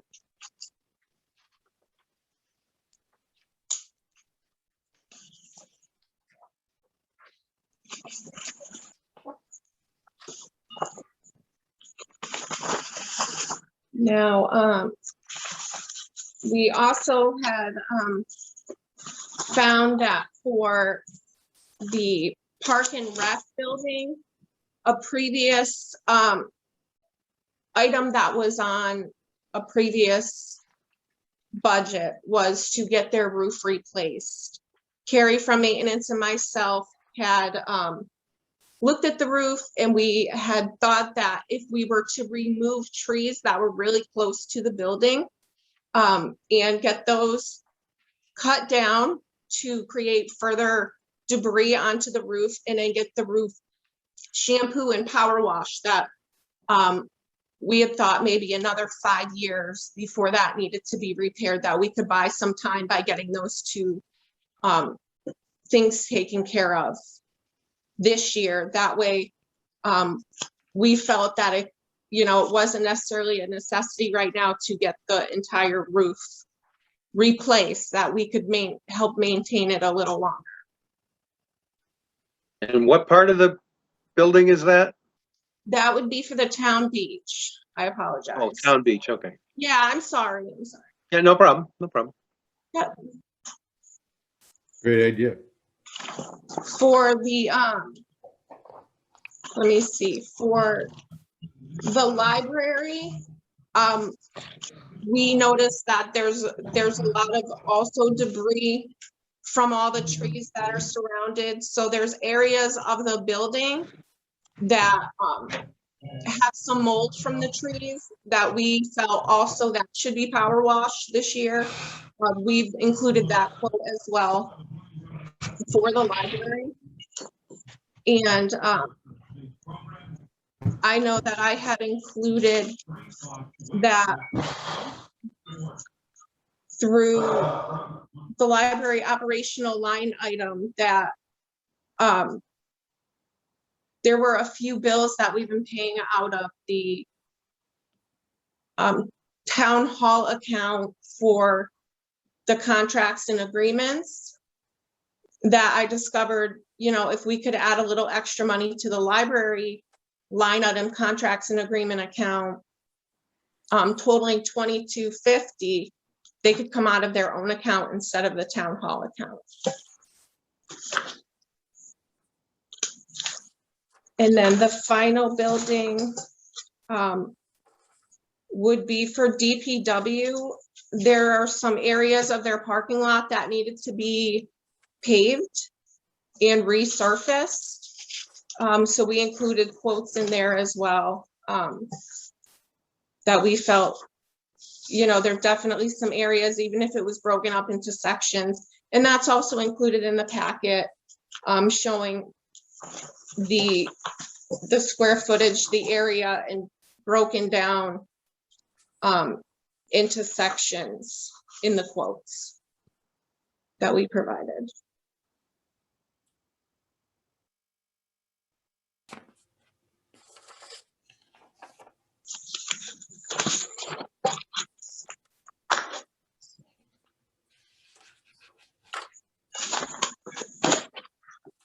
Well done. Thank you. Questions, comments? On the fire department, I thought we had a soft water unit or water conditioner there. A water conditioner. Something to do you address mean the hard water. The hard water, yes, I apologize. There is an issue with the like turnoffs for when Carrie or somebody from maintenance goes over to fix a leak in the sink. And he thought that getting the old shut-off valves to a more updated valve would be beneficial. The quote didn't come in time to be able to include it in the packet.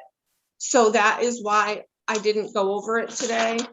But it is something that's definitely a necessity that needs to be taken care of, even if it's taken care of, not all the entire building at once, but in small sections as leaks are happening and need to be repaired.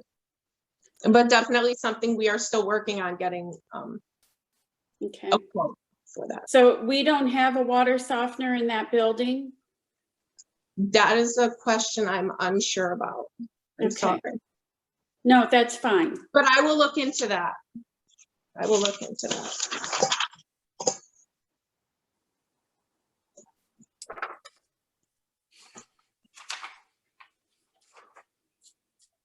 All right.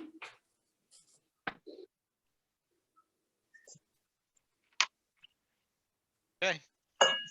Any other questions for buildings and grounds?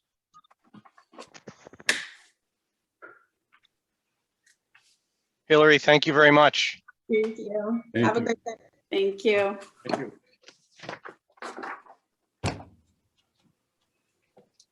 Chief Bishop and Lieutenant Landis, are you guys ready to go a little early? I believe we are. Yes, sir. We're so not used to this being actually a little ahead of schedule, so Yeah. let's give it a try. The floor is yours.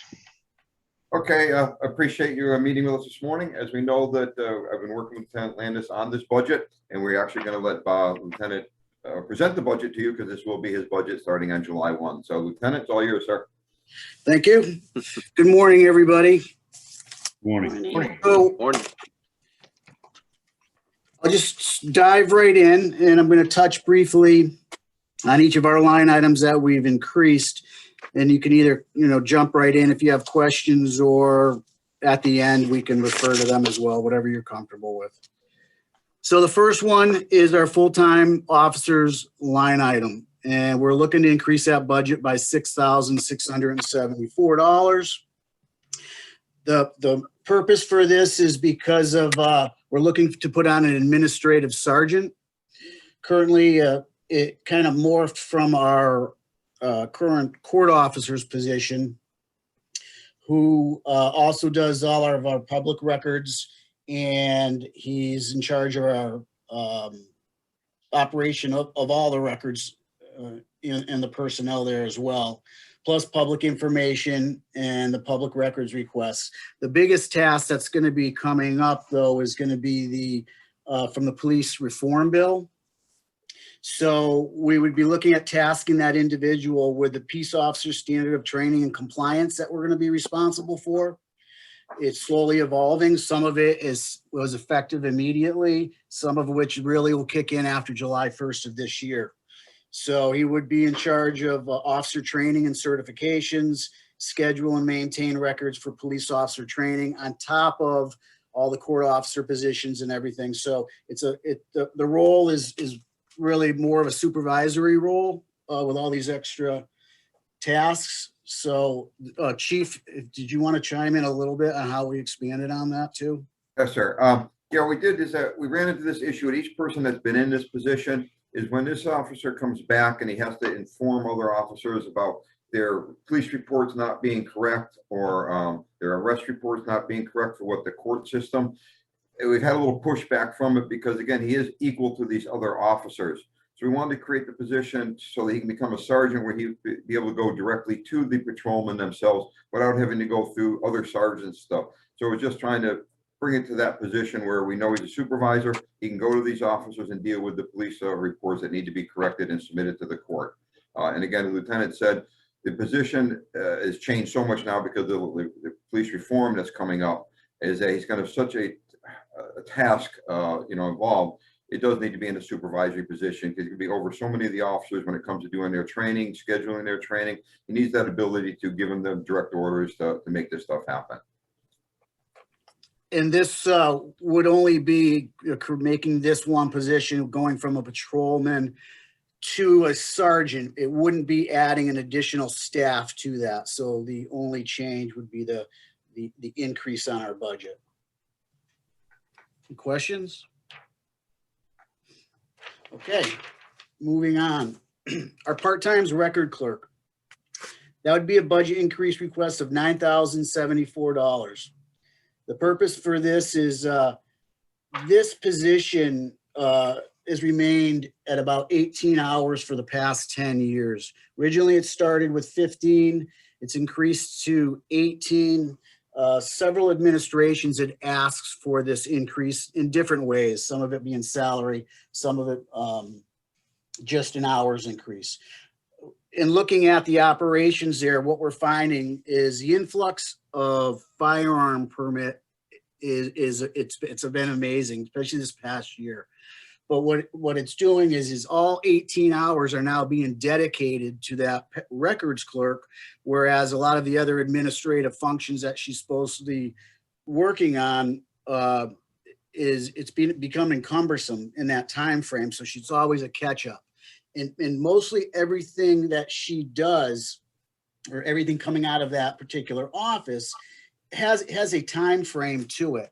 And that's, for the public records requests, the time in which we have to process a federal, for a license, a firearms license. So she's always at a time crunch, so it's always catch up. And we've tried at times having other personnel assist with some of these things. But so we feel by adding additional 10 hours per week that she can solely work on the things outside of firearms, she may keep caught up. It's just a demand to that office as our community's gotten bigger and more people looking for different things. So we just need to be able to keep up. So that's what that increase is for. So Bob, does that include, I'm assuming she'd be going, if approved, she goes to 28 hours. So that makes her, can't think, eligible for benefits now? Chief, you're more familiar with that part of it, I think, with Wendy? Actually, I think Laura Fletcher might be more available for that one too. I do believe it does kick her up. I don't know if it's full benefits or not, or if it's partial, but if I see Ms. Fletcher's on, if she could. interject at that point in time, or Melissa? Linda, I believe you're correct. It would trigger benefits for that employee. Okay, all right, so that, we just need to increase that number then to include that. Absolutely. Okay, And we'd have to do that calculation out. okay, Bob. thank you. Bob, I have a question for you. Sure. The fee that people pay to renew their firearms applications, does any of that money come to the town of Southwick? Yes, it does. I believe it's quarterly. Sue could fill us in a little better. I can get that information, but we had looked at it and I want to say last numbers I saw, it's probably somewhere in the tune of around 8,000 a year was a trend that we were getting our portion, which was going to the general fund if at least a part of it was. I just wanted to point that out, that revenue is gained. Yes, absolutely. Okay, so, if there's no questions on that, we'll move along to the next line item, which is really, we're looking for a transfer of funds from a previous emergency management line item. It was a stipend of $450, and it was used for various things for the auxiliary police at the time. And we're just looking to transfer it over now that we're seeing the day-to-day operations for training as far as our auxiliary goes, which when I presented this, things kind of changed because of the police reform bill as dictated otherwise. And we're still trying to deal with how that's being shaken out. But our need for it does not change. We would just like to roll it into our school expense account for training. And this is going to go towards our reserve police officers and people that we're going to be able to keep on as a result of police reform. And we'll put it towards the additional training requirements. So again, that would just be a transfer.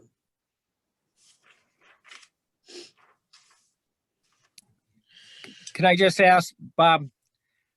Yes, sir. How's that program working out, and when do you anticipate us receiving some of the benefits of that?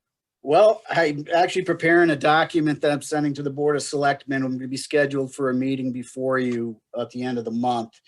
What's unfortunately is kind of thrown a wrench in everything is with the police reform, at its most simplest terms, anybody that has arrest powers is going to need to go to what they're calling a bridge academy, which is going to consist of about 200 hours of training.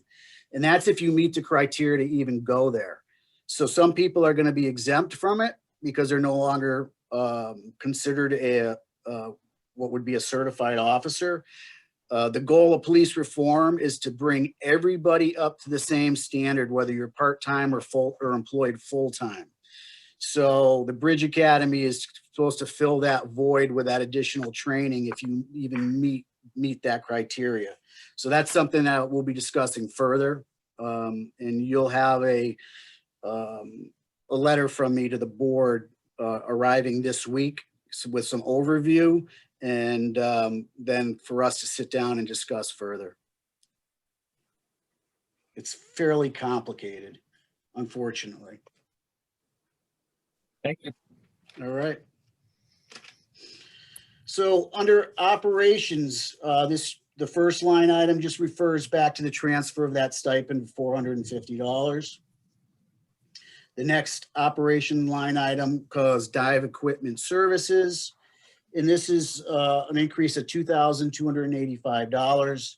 This is necessary to certify, rebuild, inspect, repair the equipment that we currently have. Everything has to be certified. It's basically a date cycled.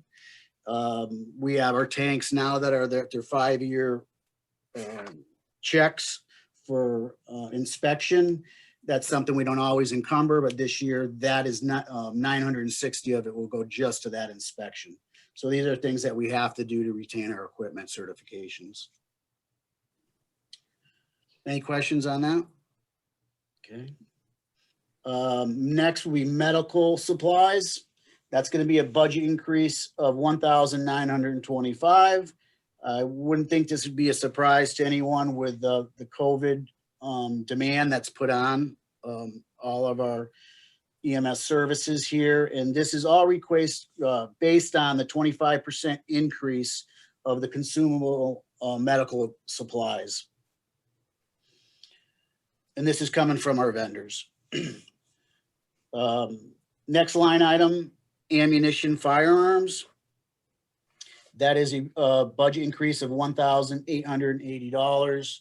And again, for those same reasons, is the demand that's out there. And based on what we've been quoted by our current vendors, it's a minimum 10% increase on all weapons related parts and ammunition. The next related line item involves weapons maintenance and reconditioning. And this is just a budget increase of $300 for the same reason, just the 10% increase on all weapons related parts. Any questions? No. Moving to the next item is our boats. And it is a budget increase request of $1,236. Last fall, Saunders was very generous in donating a pontoon boat to us. Prior to that, it was used by Westfield PD. We are using it for our dive recovery unit. And it's at Mr. Grenell's property. We're able to keep it there 24/7. Which gives us accessibility to it, 24/7 during the summer months. And so now that we're maintaining 2 boats, that's why we've asked for the additional funds. The chief and I have been very fortunate that we've got several officers here who have specialized skills, whether it be wiring, carpentry, and whatnot. And they're the ones doing most of the work on this. So we're saving quite a bit with regards to labor. Questions? Okay. Cruiser maintenance. This one here, it's actually a decrease of $6,000 because of our current stock of winter tires. And so this expenditure wasn't necessary for this year. Cruisers themselves, this is going to be a budget increase request of $12,395.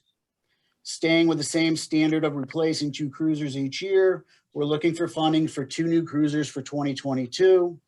We continue with this practice to rotate the high mileage vehicles from the fleet, reducing maintenance costs.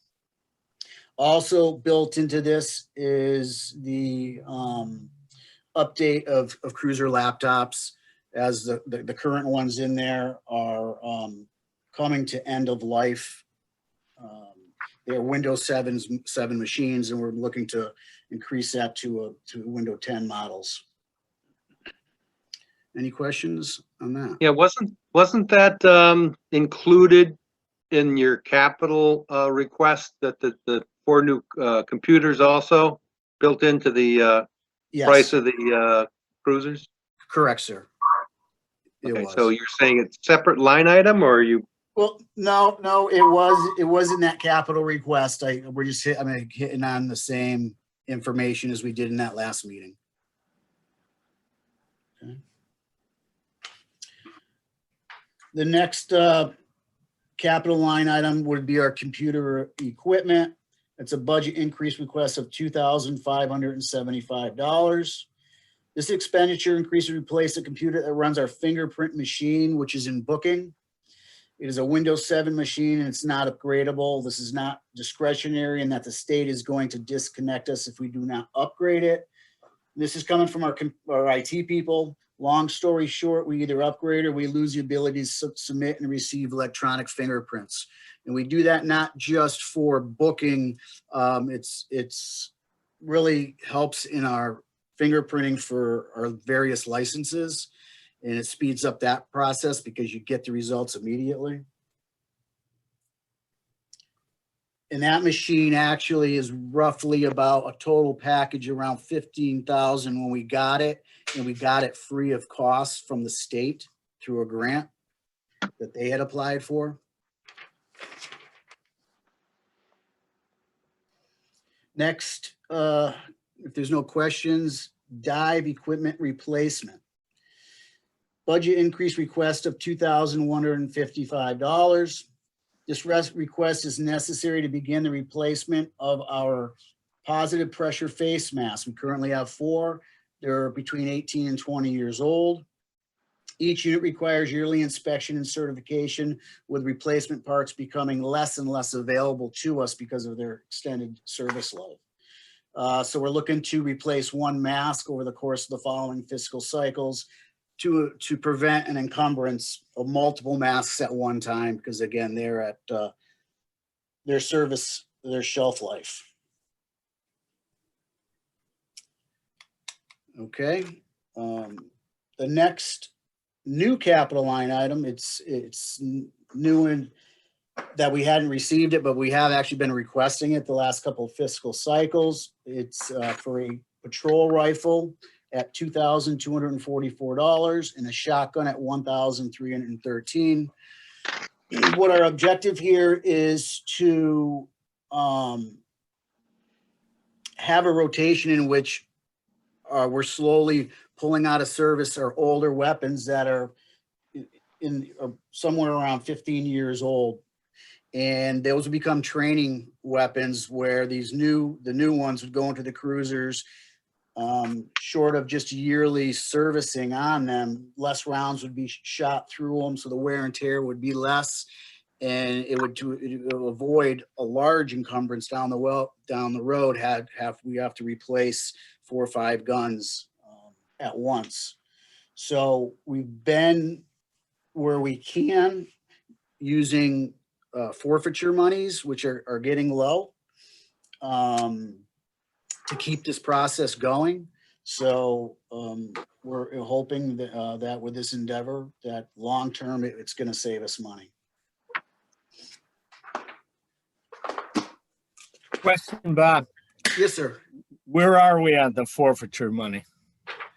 Well, there's Roughly. state and federals, and the chief, I think, might have seen the last numbers on that. Yes, sir. State and federal combined, sir, we have $47,000. Thank you. Yes, sir. So the next one in the fire chief, and I may not need to go in this too deeply if they hit on it last week, it is for the police and fire communication system replacement, much of which we're in the middle of looking at the viability of regionalization. So this could change. But worst case scenario, if that doesn't appear to be a road we're going to go, or it's going to be delayed and we needed to replace our current radio system, which is at life's end as well. We've actually gotten probably 5 years out of it, longer than they anticipated, but we're looking at roughly 1.2 to 1.5 million for a total replacement on that. Which I know we spoke about in our capital meeting as I well. thought the fire department was paying for that. I wish. But yeah, so this will be a joint venture anyways, nonetheless. But there's still a lot that will dictate how we're gonna go after those monies. I would guess that Carl and Doug could touch on that better than I.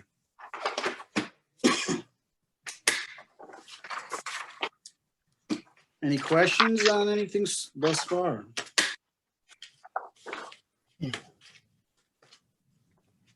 All right. So moving along to our dispatch budget.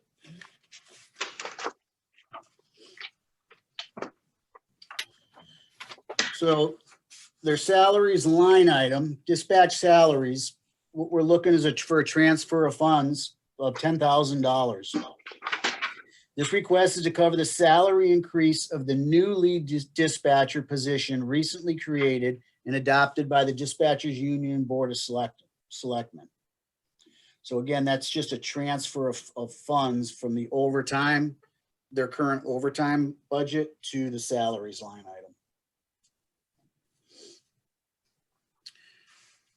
Okay, and we're just requesting that all other operations be increased by 3%, making appropriations more in line with our current expenditure needs.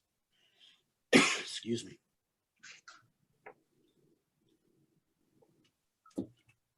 And we did note in here the capital expenditure of the police and fire communication system.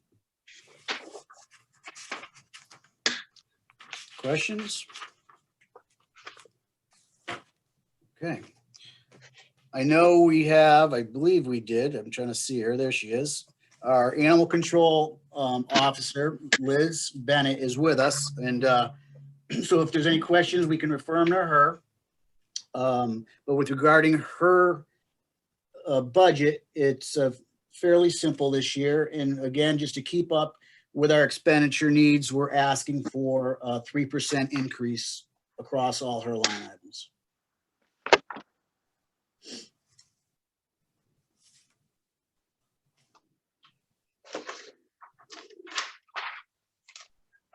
Any questions for ACO Bennett?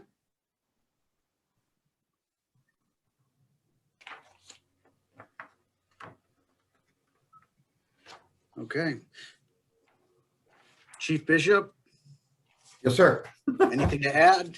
No, and I'm not seeing any core questions, anything coming from the board here. So I guess I'll just leave it on this. There is no other question. Is as we know, this is my last budget meeting with you, but with all of you. I just want to thank you for, as far as the police department is concerned, for the support we've had from your finance committee and from the board of selectmen during my 3 years. It's been phenomenal. You've been a great group of people to work with, and I appreciate it. So thank you. Bet, Chief. We feel the same way, Chief. Thank you. Absolutely. Thank you for your service to the town. You got it, sir. Yes, thank you. Mr. Chairman, since we're way ahead of schedule, perhaps Lieutenant Landis could give us a breakdown of the number of vehicles we have, the kind of conditions of the vehicles, what they're being used for, and overall different plans that he might be envisioning in the next coming fiscal year. Well, inventory of cars, I don't have that exactly on hand. I can pretty much give you a good close. We've got 4 marked units now. Currently, 1 is being built by Chris Schiavelli, which is going to allow us to, we'll be putting a new car online and transitioning our old K9 car, which is actually being detailed right now as we speak, into the town fleet. So the town's going to gain actually a car that's in, and we put some money into it. It's going to last them for quite some time. It'll be a great administrative vehicle. We currently, last year, we sent over I believe it was a Ford Edge to the town fleet with very low mileage. So next year, we probably be looking at replacing 3 cruisers. We currently, the car that I'll be driving next year is right now over 70,000 miles. I'm going to continue to drive that vehicle at least for another year. And that actually, other than the mileage, is another very good car that could roll into the town fleet as well. Short term, there isn't any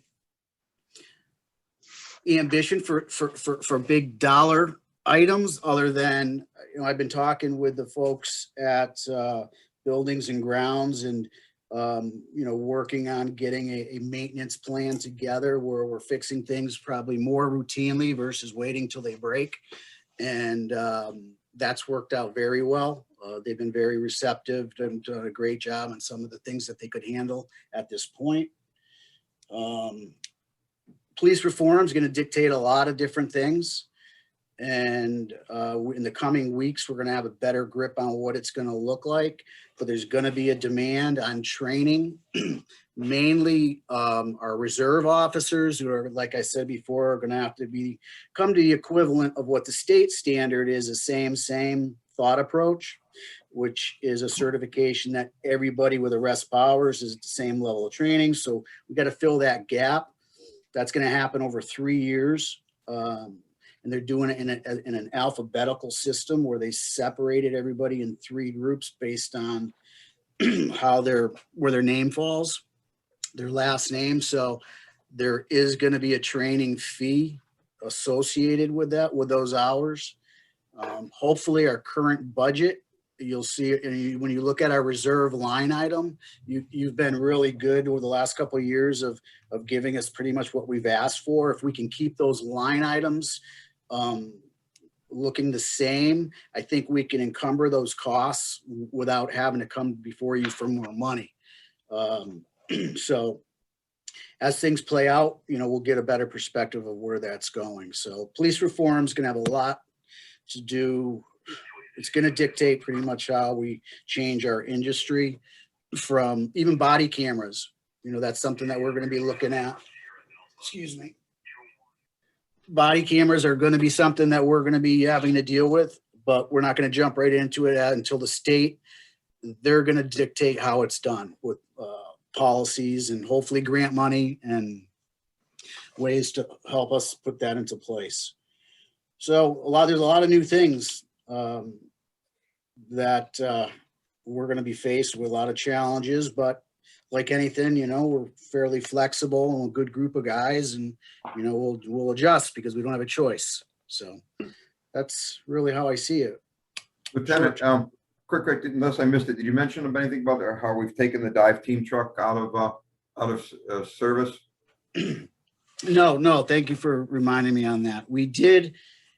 Our old dive truck, we brought out of service. It will be going to auction. We've joined with the fire department on their old, which isn't old, it was out of service for them, rescue truck. It's going to be a dedicated, more of an incident command type of vehicle now, where it'll be utilized for the dive team and for the different ice operations that the fire department offer as well. And that is now going to be maintained over at the fire department. So that was a great gain. We are actually working on regionalization of our dive team. And we've been talking with some people from the state just as of the other day. And there's going to be a lot of money available to us that I know will reduce some of our costs to the community that will get through the state if we regionalize. And that's looking very promising. And I'll shortly be sending some information to the board regarding what it may look like and what's going to be available to us. We have meetings in the coming weeks, and I'll have a little more information on that. Are you able to tell us who you're looking to regionalize with? Well, we're looking at other places that are currently already dive teams. Chicopee is one, Southampton or South Hadley is another. Westfield doesn't have any dive services to speak of. A lot of departments don't. The sheriff's department is purchased some, at least one boat that I'm aware of. So it would be it's nice when you regionalize like this, because we can, we may only have 3 or 4 people here that are divers, but depending on where they are when that incident occurs, we can bring in resources from the other towns, because generally the state police, although they're a great resource, they're usually for them to mobilize is several hours to a day, depending on what we're looking for. And, having this network closer to home can get us in the water much quicker and on task. Okay. That's about it right now, Russ. I thank you, and I'd like to take this opportunity to publicly thank you for all the work you and your staff have done on the unfunded mandate project of the bringing up to date the building at the rear of the police department. It's just fabulous. I can't wait until it's painted. That's our next. As soon as the weather turns here, we got to do a little more siding here in the front. And we'll be getting on that painting, and you can come over for the ribbon cutting. Thank you, sir. All right. Thank you. Thank you. Thanks, guys. Thanks, gentlemen.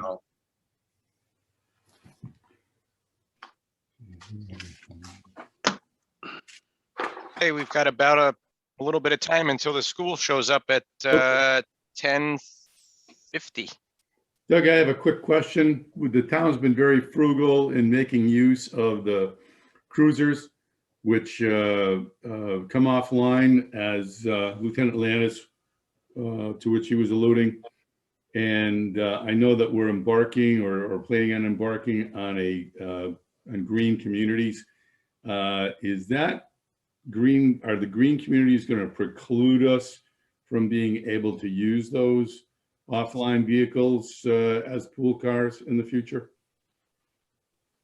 There's been discussion about that as part of it. I know Russ has been more involved with the green piece of this than I, and we've got an upcoming public hearing in early April, which we're going to invite the Planning and Finance Committee to. I think it's April 5th.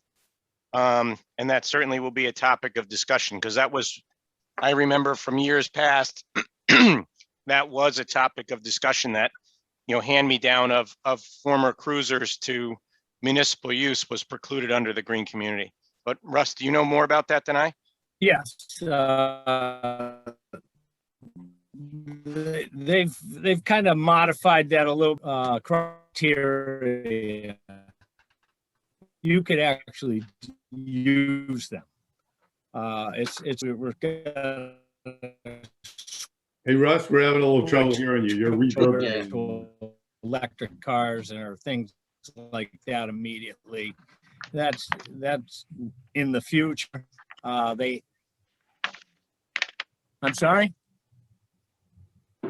You broke up there for a little bit. Nothing? Okay. I'm just saying that they have criteria, miles per hour. If the car meets that, Russ, then there's no problem Russ. using it. Russ, we can't hear you. I mean, you're reverberating in the microphone. It's kind of cool, but yeah, I like it. Can I make a comment? I think what Mr. Fox I is will be trying to moving to a different location. outside. No. I had talked to Carl about that issue as well, and some of our regular gasoline-powered vehicles may qualify because they get high enough mileage. Doesn't necessarily mean we're going to have to switch over to electric or hydrogen-powered or solar-powered or turtle-powered or whatever. Some of our vehicles may actually qualify as they sit right now. So it's not a given that we're going to have to go out and buy a $40,000 electric car. And the fact is too is, you know, we as a town budgetarily have gotten away from having a lot of town vehicles anymore that were being used by, say, department heads. I know the building inspector has one, but a lot of the other contractually we've transitioned to where someone does need their car for as part of their job, or they're on call or whatever. We've been supplying a stipend instead. So that obviates the need for us to maintain an additional fleet of, you know, old cruisers, or if we would have to go out and buy newer vehicles for those spots. So right now, I think, you know, we have one, maybe two, or I know we have two town vehicles, you know, that are available for pool cars if someone needs to go to a conference or out of town or whatever, that they can sign out. And then the building inspector has a retired cruiser. But, you know, the DPW director no longer has one. And there's a couple others that are like that as well, that they're using their own vehicle and they have a stipend for that. So that might help in that regard. Can we use the electric car for something other than just in the police, for other than assault and battery calls? Sorry. You worked hard on that one, but I know, yeah. You got to work some more on that. All right, well, I'm saying goodbye anyway. I gotta give my son some direction here. So we're have a gonna good one. Are you coming back or are you staying, or we're gonna be in recess till about 10:50, right? 10:50. Yeah, I'm gone. Okay. Yeah, you got a quorum there. So All right. Doug, I enjoy had with a the school. Before we take a break, would now be an okay time for us to possibly set dates for our joint committee meeting to go over the budget, or do you want to wait till a later date? We can do that. Obviously, it would be better if Carl were here, but he's away this weekend, but we can put some proposed dates out there and then, double check them and firm them up from there. Sure. Or if you'd rather wait for Carl, finance, we could set future meeting dates to review our budget. So we've done that. So we're ready when we do meet combined. Either way, I mean, we could put the dates out there and as long as they're agreeable with what Carl's got going on, I think we would be in good shape. I mean, for the record, Carl's not here and we're running, more than half an hour ahead of schedule. So that's saying a lot, right? So he'll hear the tape and he'll get it, but certainly. So I was thinking that finance should probably meet twice. If you guys think we can get it all done in one session, I'm amenable to that. But I think if we divide it up like we have for the budget hearings, in one meeting, we cover the first group, and then a second meeting, we cover the second group for discussion. Would you guys rather do that still here in March? Or would you like to wait a little bit into April? Doesn't matter to me. Earlier is better, I think. I think earlier is better too. Yeah. I concur. Do you want to we could go next week, we'd meet on Tuesdays, but March 23rd, March 30th, do you want to go with those two dates? Or would I can't do you? the 23rd. Okay. But if So- I'm the only one, it's whatever, but. How about March 30th? Does that work for people? Yeah. All right. So let's go for March 30th and we'll do the first section. And then the second section that we're covering today, do you want to meet on April 6th to do that? We have Or- that green meeting, thing on the 5th. On the 5th. Is it okay to meet the day after that one, or do you want to Oh, you're put it talking off the 5th or the 6th? I'm sorry. We're doing Tuesdays or Mondays? Tuesdays? Okay, that would be the 6th. Okay, yeah, 6th would be fine. Works for me. Yeah, okay. So number 2 meeting will be on the 6th. What time? And then Doug, I'll hand it to you. What timeline do you think might work for the select board? Russ is back, right? Hi, Russ. And Joe was Can you- here, but I think he stepped away for a minute. Can you hear me? Yeah. All right, I moved to a different location. John, Normally, Linda, what we try to do is get as late as possible, make sure that we get as firm as numbers as possible. So I would be thinking that we would be getting together for our joint meeting later in April, middle to April to later April. Okay. All right, so you guys can just get back to us on that. The town budget has to go to the printer by the 30th of April. So just so we give Laura time to get whatever adjustments made. Can we try to avoid school vacation week, Which is what week? the 19th? Okay. Well, that would put us at the 26th, and then the budget needs to go out on Friday, the 30th, or we need to Yeah. back that up to the 12th. Probably the 12th. And then if we have more questions, then we can finalize everything the 26th if need be. No, I potentially have a conflict on the 12th, and I was going to actually ask the selectmen if we could potentially not meet on the 12th, but I'll work around that. It might be I can try to make it on the 19th if it needs to be. I just, we can't make it on the 19th. That's a state holiday. oh, So we can't meet that night officially. What I would suggest is maybe a lot of times when we have the joint meeting, it's a separate night. We concentrate just on the budget.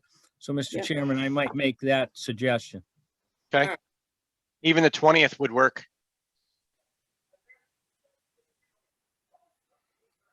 Or sorry, the 13th would work. should we go tentatively for the 13th? Yeah. Okay, Then okay, if we need to, we can follow up on the 26th to finalize everything, and that still gives you several days. Yeah. To get everything to the printer. got it. So- Okay, So are we Are we- doing the 6th and the 12th or just, 13th, sorry. 30th, 6th, and 13th. okay, so not the 6th, okay.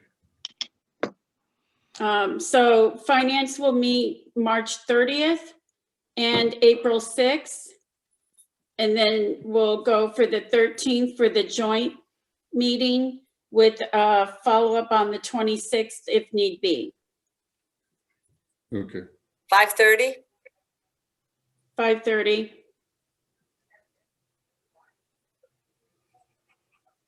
So it is written, so it shall be done. And Okay. Russ, Terry?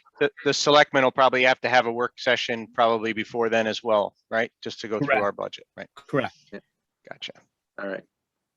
Terry's out. Thank you. Thank you. Have a good day. And where did I see that? We have isn't there some other holiday around the 27th, right? That's Joe Didi's birthday. Not like it's a national No, holiday. it's not a national holiday. It's a local holiday. And I'll be honest, the 12th is my daughter's 18th birthday. So I'm pretty sure I'm going to be busy that evening. So it's a big one. So we'll probably do something for her. Good for you. Yeah. And it would be fine if it was a regular selectmen's meeting or something, 5:30 to 6:30 or something. But if that one's going to be, those don't tend to be short meetings. Perfect. All Okay. right. All right. So We're we'll on- take a break now. And now we got about half hour till 10:50. Okay. All right, great.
Hello, Jen. How are you?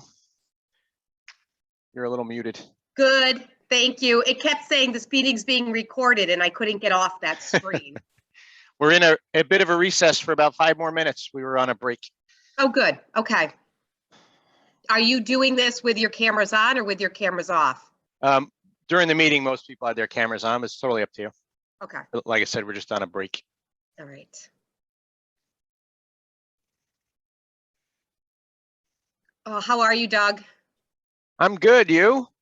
I'm okay. I got my first vaccine last Saturday, so I'm feeling like I'm like I can see the light at the end of the tunnel. So, Awesome. yeah. And kids are coming back the 5th and the 26th, so I feel like the gray cloud is lifting. Yeah. The health director said that she sees light at the end of the tunnel, and we all agree that it's probably not a train, right? So we just we just got to get to the end of this, get everybody vaccinated and start getting back to some semblance of normalcy. Oh, I was at the gym this morning and I was running and I'm looking at the TV and it says something about like a mass COVID outbreak at Mass High School. Swampscott, I guess, had a huge cluster outbreak at the high school. And I was like, no. I think that's the governor's hometown, isn't it? Oh, is it? Yeah, he was a selectman in Swampscott. Oh, I guess they had a huge high school. Wow. Yeah. Well, Southwick went back in the red for this week. But only one. We're only over by one. Yeah, and the report was that we'll probably be in the red next week too, with the fallout from that. Yeah. But you know what we're seeing is a lot of our kids and our families going and getting the antigen test, the rapid. And so they call it like they're supposed to, and they let us know. And then they go and they get the PCR test and they're negative.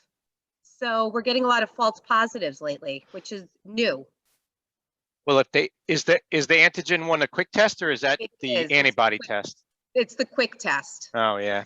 But if you do a PCR test within 48 hours of your rapid one or your antigen, then we have to go with the PCR.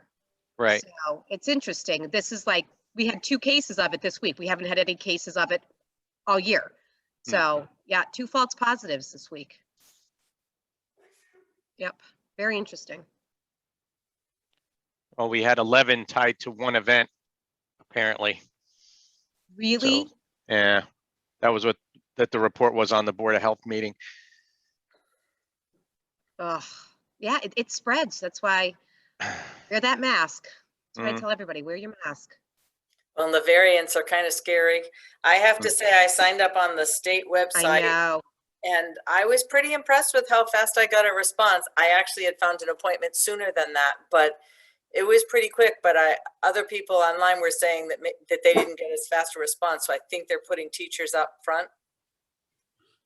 Nice. But Yeah, I got it's a response. A week later, I got a response and could have made an appointment that day. Yeah, Wow. they had to do something with that system, but Oh, it was crazy. I know.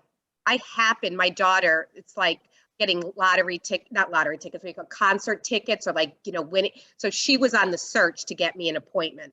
And so she did. My daughter got me my appointment. And then it was like this live link and I sent it out to a bunch of people and they all got appointments that day as well at the Bay State across from the Holyoke Mall. So, yep. All of us in our central office are vaccinated with 1 vaccine, but 2 people in our office. So we're getting there. We're getting there.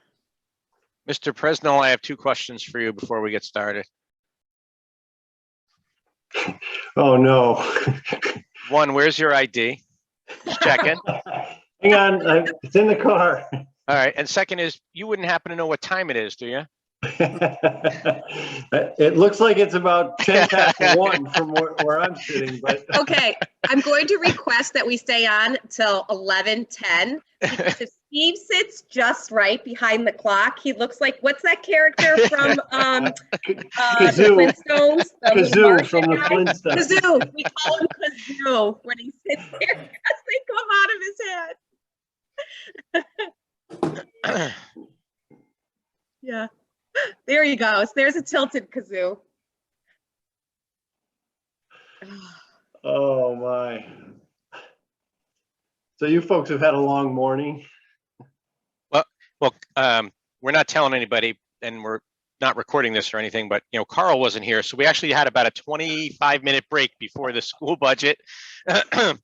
I'm not saying it's related to Carl not being on the call today, but we were in great shape at about 10:30 for our next appointment. Oh, boy. Mum's the word. I won't say it.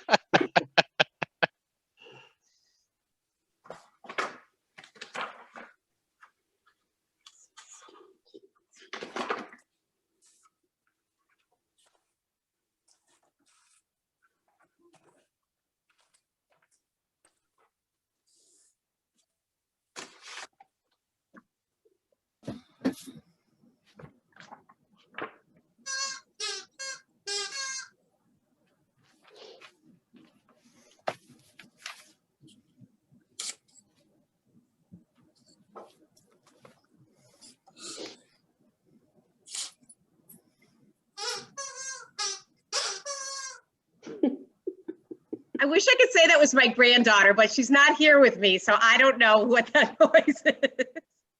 Oh, it's probably my dog playing in the background. I'm gonna mute myself. That's great. That was funny. I thought it was Joe Didi's ice cream truck picture that popped up. I thought he had like audio with his picture.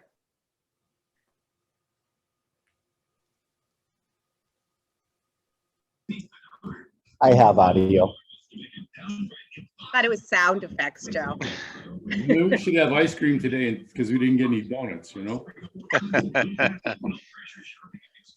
If I was in town, you'd have some.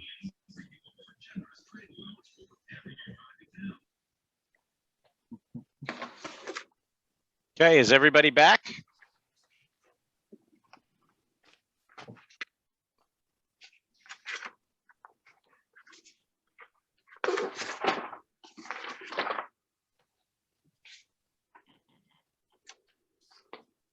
I think we're in good shape.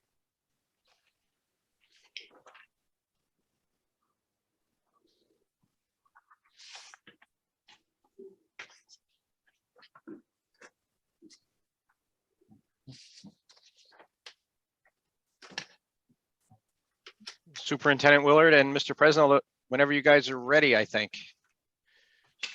Okay, so we held our public budget hearing on Tuesday night, just to let you know where we are in the process.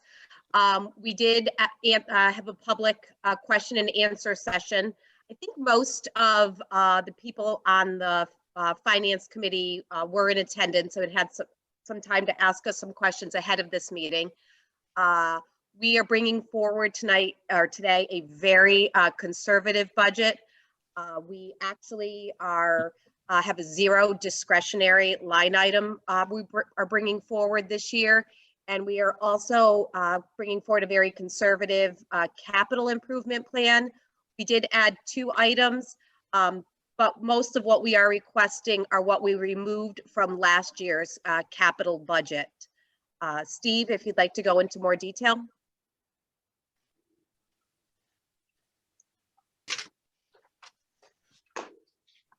Sure, on the overall budget or just on capital? Do the overall budget. Okay. Yep. So I think you folks all had the material. We made the materials available to the Finance Committee and Select Board. You should have our budget summary, or the assessment worksheet, and the presentation, copy of the presentation that we did at the public hearing. The budget's actually going down, the appropriation budget going down by $385,000. from 26.2 million to 25.8 million and change. The required local contributions, it's a rather complicated story, and I won't get into all the details, but essentially from the official required contributions based on the state's Chapter 70 and foundation budget formula, went down in two of the three towns. It increased by $86,351 for the town of Southwick. But we had presented to the select board about almost 2 weeks ago now, the fact that the current budget proposal allows and it's just that the governor's version, we don't have reason to believe that it'll change with the House and Senate versions, but there is an allowance for communities who are seeing increases to their required local contribution to utilize a portion of their school district's ESSER 2 grant funds. So that's some coronavirus relief funding that was made available. For our district, the total number was about $910,000. Southwick is eligible to utilize $86,351 to eliminate the required local contribution increase for FY22. We've assumed that the town would want to exercise that option in our budget proposal that exists right now. There's, from kind of where we see it, there's really no downside to it, and it's probably the fiduciarily responsible thing to do for town officials to utilize that. We don't think it will adversely affect our spending needs around coronavirus. Of the remaining $823,000 that's available to the district out of the ESSER 2 grant, after subtracting the amount to cover the town of Southwick's increase to required local contribution, we're using about half of that in FY22, and that would preserve the other half for FY23, which is the grant is covering a 2-year period. Kind of the things to note regarding, so we talked about the required local contribution. There's really no change to the, virtually no change to the assessment around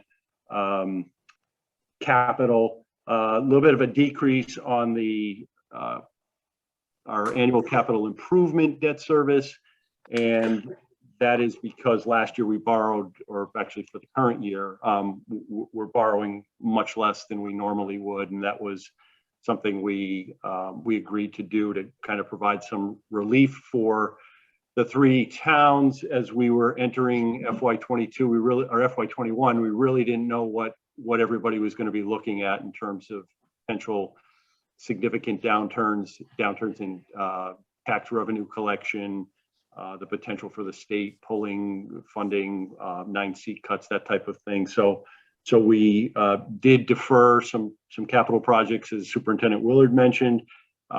We've reintroduced those in the FY22 request, which hasn't been completely decided upon, but we've got some meetings scheduled this week to nail down a number for the school committee to act on next week. But whatever they do decide to do, it's not going to change in any material fashion from what we presented on Tuesday evening. The regional transportation reimbursement, right now, we've based it on the governor's budget, the cherry sheet that comes out in response to his budget, and that was a decrease of about $107,000. There's some decent possibility that number will actually go up. Simply, it seems as though the percentage that they're funding of regional transportation costs for students who are in excess of 1.5 miles is going up, but it's not a number that we don't have any way of knowing really where it's going to land. So we've gone with the governor's budget, and that number plays into your non-discretionary assessment for transportation. Transportation on the expense side, I know there was some concern over how that would play out by outsourcing to the collaborative. This is the first year that we've done that. We're actually seeing a very modest, about a 1.3% increase from the current budget number to what the collaborative is telling us we need to budget for in FY '22.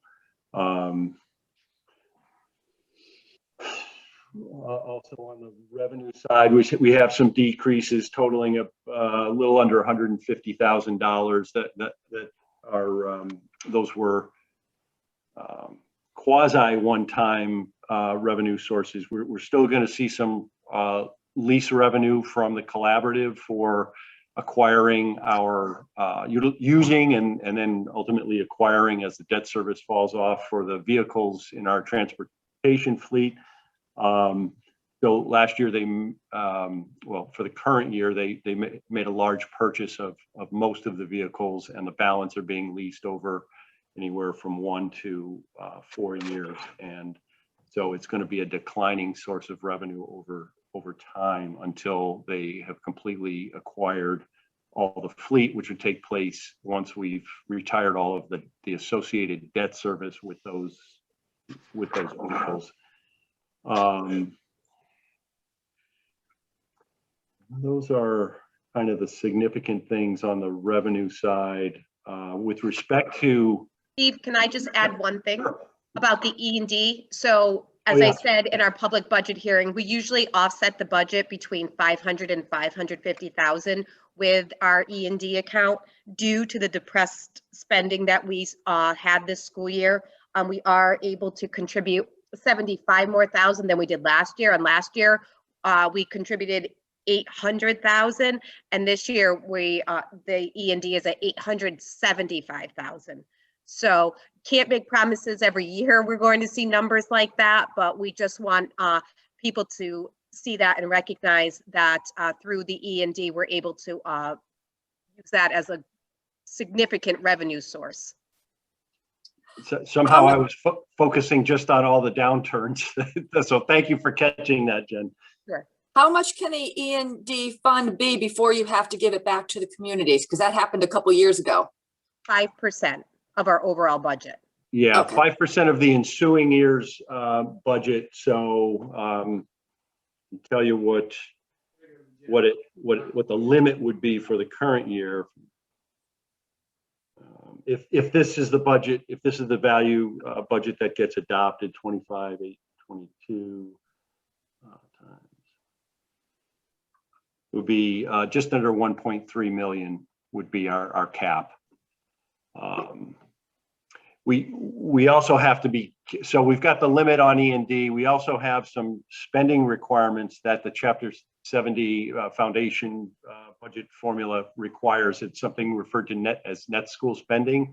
And it's basically that we have to spend, the expectation is that districts are spending every penny of what the state provides in Chapter 70 funds and what the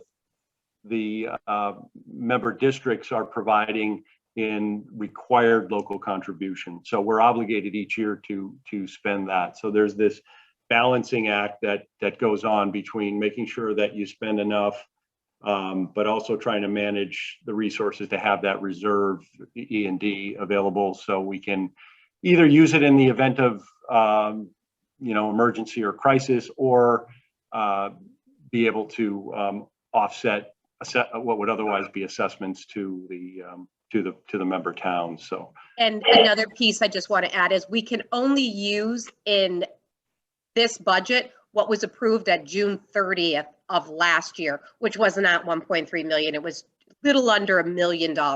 right. So like by using the 875,000, it almost eliminates what we have in our E&D account for what was approved on June 30th of last year.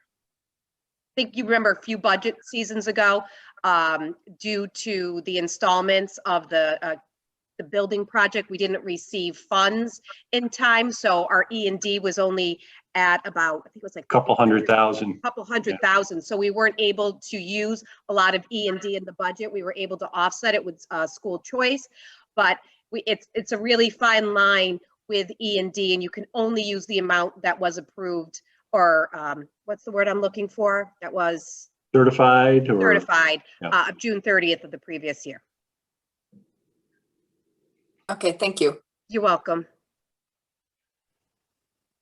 On the expenditure side, normally we have some significant cost increases associated with what we like to call fixed costs, employee benefits, contractual salary increases based on collective bargaining agreements or singleton contracts with individuals. So that the employment contracts, the collective bargaining agreements, those, $500,000, a little over that, for going from FY21 to FY22. But on the employee benefit side, we saw significant decreases. Our pension assessment, which we predicted, you may recall, we talked about this last year when the issue of outsourcing transportation was on the table. That in future years, we would see a reduced assessment from the Hampden County retirement system because the employees, or most of the employees, would be transitioning to the collaborative and would be employed and covered by the retirement system that they belong to. That did in fact play out. Our assessment with Hampden County retirement was down by over $100,000. We also saw a very modest rate decrease associated with our group health insurance plans, a little over 0.5% decrease, which was good news. The dental insurance went up by a couple percent, but what they also did was provided and I don't know if you guys as members of the Hampshire County group see this, but the group purchasing, the purchasing group that we belong to, and that we belong to prior to being in the Maya Health Trust. Occasionally when the numbers align, we'll provide a premium holiday. So basically for 1 month, they're not going to be billing us, and we're passing that along. It gets shared evenly between the employer and the employee. We're like the town of Southwick, we're at 50-50 in terms of employee and employer contributions. So it's shared equally between the employer and the employees. So folks won't have a payroll deduction for 1 month, and we won't have to pay our share for 1 month. So that resulted in a decrease, primarily responsible for the decrease of about $160,000 to our group health insurance program. So a couple of big decreases there. We've also saw a modest decrease to our vocational, our in-district vocational tuition with the Lower Pioneer Valley Educational Collaborative's Career Tech program. And then also a decrease to the, just based on numbers, the enrollment numbers, to the out-of-district tuition to Westfield Technical Academy. Those the Westfield Tech numbers, it's always still a little bit of flux because they have until April 1 under the district's policy to apply for a slot out of district if the CTech program doesn't offer the program that the student is interested in. But overall, we still anticipate seeing a decrease to the numbers versus where we're at today. We've got a fair number of students graduating out, and we've anticipated some number of new students going there, but the outgoing students are greater than the incoming. So we're seeing some savings there. We've also shifted some of the vocational tuition costs over to our school choice revolving account out of operating budget to help eliminate that discretion, what would otherwise be a small discretionary assessment for the towns. Our technology lease is growing as anticipated, but not to the. Will actually be fully phased in FY22, covering that period in 3 years instead of the original 4-year plan that we had. That's been kind of necessitated based on our response to the coronavirus pandemic and getting more devices in students' hands so that they can continue to fully participate in school, whether they're chosen the remote option or they're in the hybrid scenario. So that's going up by about $65,000 on the budget side, but that does fully phase us in, and it takes us up to $200,000, and that is lower by about $40,000 or $50,000 from where we were predicting a few years ago when we first announced this. It's basically the cost of finance.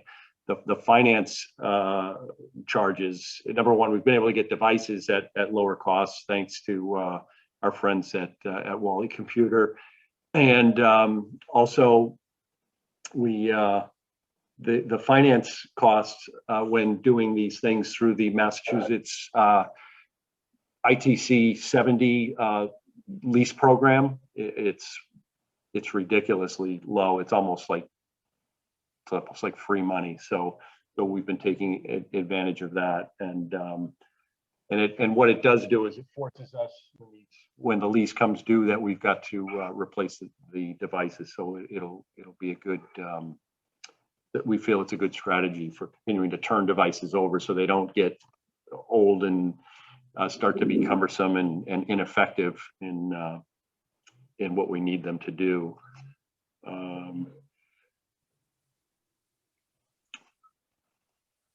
Jen, I don't know if you want to speak to any of the positional stuff that on the expense side. I mean, that's been that's pretty much the driver on the expenses, where we're seeing either we're seeing very modest increases for 3 of the 4 cost centers.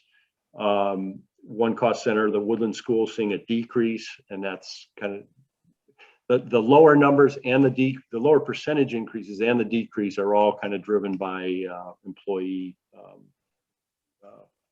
personnel changes.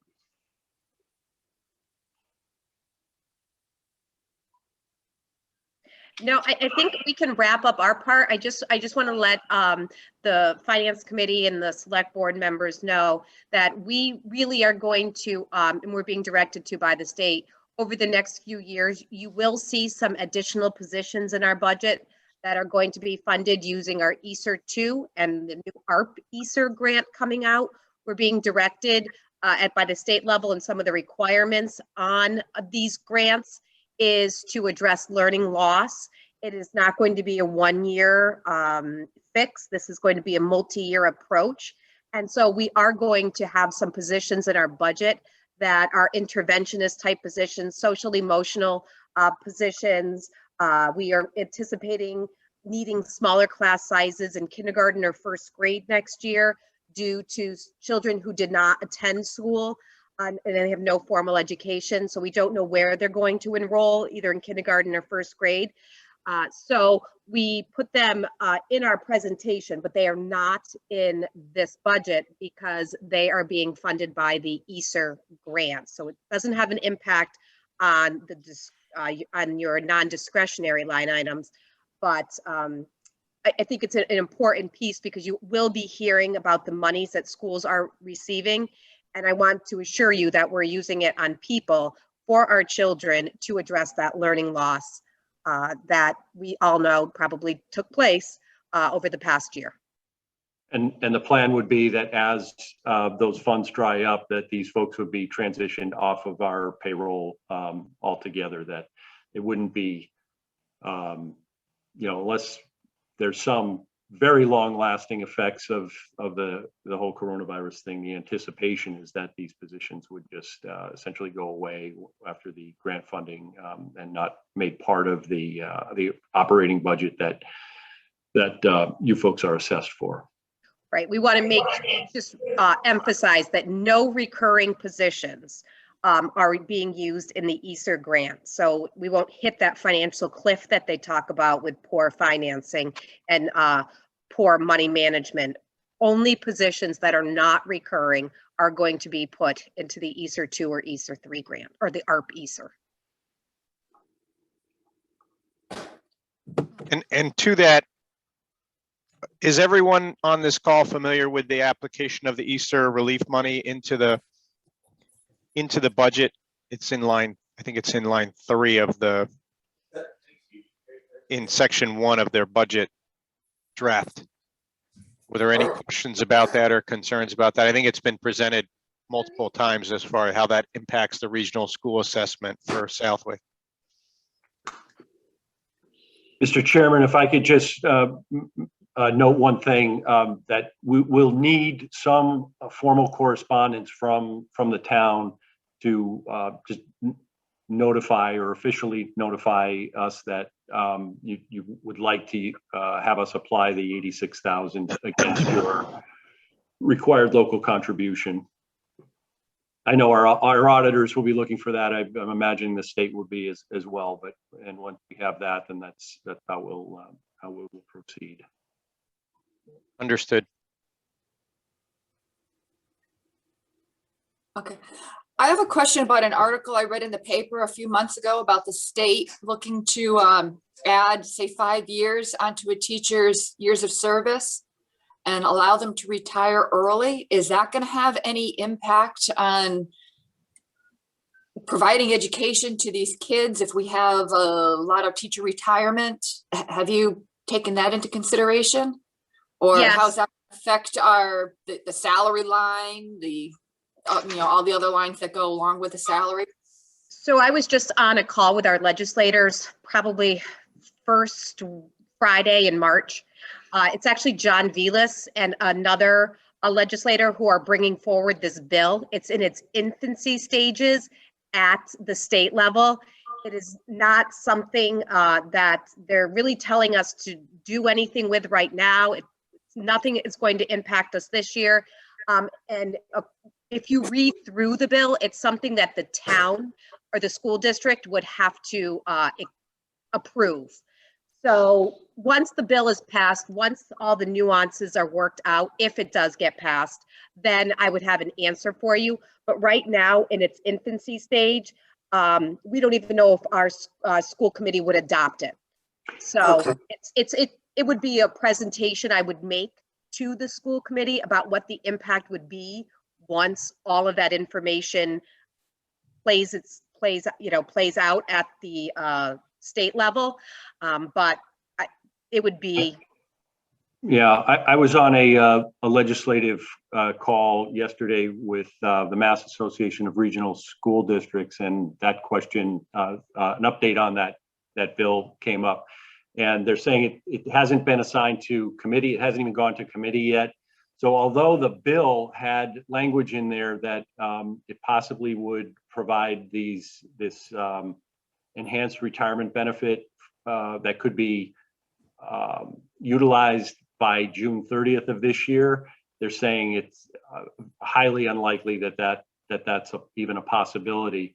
There is a provision in the bill that requires for a one-for-one replacement. So the bill as it's written right now says if a teacher retires, the teacher has to be replaced, unless the district can demonstrate that there's not a need for replacement due to declining enrollment. So it sounds like it's going to be a ways away. It may be something that's on the table and needs to be dealt with from a budgetary standpoint in fiscal year 23 is really sort of the way it's shaping up. So do either of you, Jen or Steve, have any sense as to what's propagating this idea? They think that the idea behind it is that we would people at the higher end of the pay scale would retire, and that you could hire people at the lower end of the pay scale.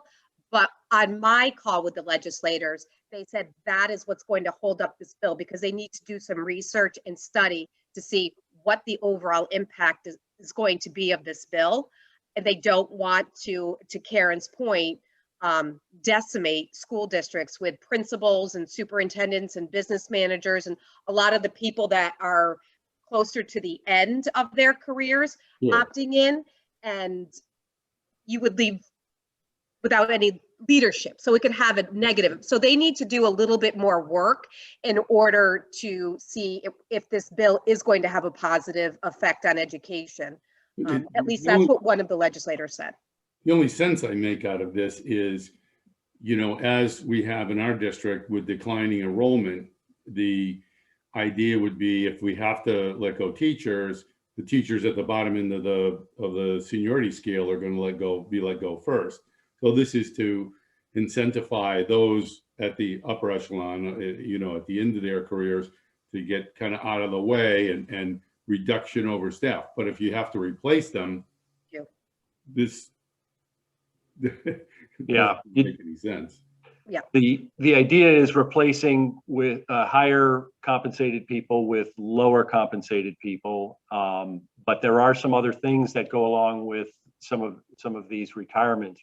A lot of teacher contracts have provisions for payouts of accumulated sick time and things like that at the end. So you have, you know, all that stuff has to be factored in, Bob, about, you know, what's the real financial impact on school districts and municipalities if it were to pass. Oh, you're right. I mean that it's going to have a huge balloon effect on cost. And to Jen's point, you lose all the experience. Yes, you do. Right. So again, I think I still have my question. What's propagating the idea? It's supposed to be a cost savings measure. Right. Yeah, and I think that's what they said. Yeah, I think MTRS, not MTRS, MTA, the Mass Teachers Association is kind of pushing it. I think, you know, you've seen a change. This is my own opinion. This is not official school district position here, but I think you're seeing a real shift toward a lot more utilization of technology, some teaching platforms changing.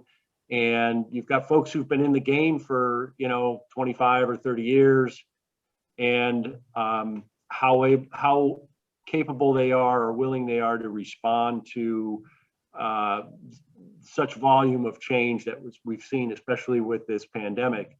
I think it, you know, they're trying to do something for their membership to give them an off ramp, if you will, and then provide for people who are more familiar with technology, and, you know, open up some opportunities for you know, younger people.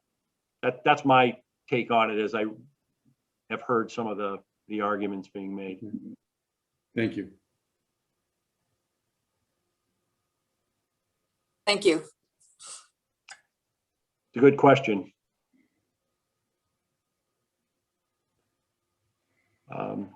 Do you folks have any other questions or anything? I know we've been talking, it seems like nonstop about this thing for the last couple of weeks, but certainly try to answer anything we haven't discussed or skimmed over.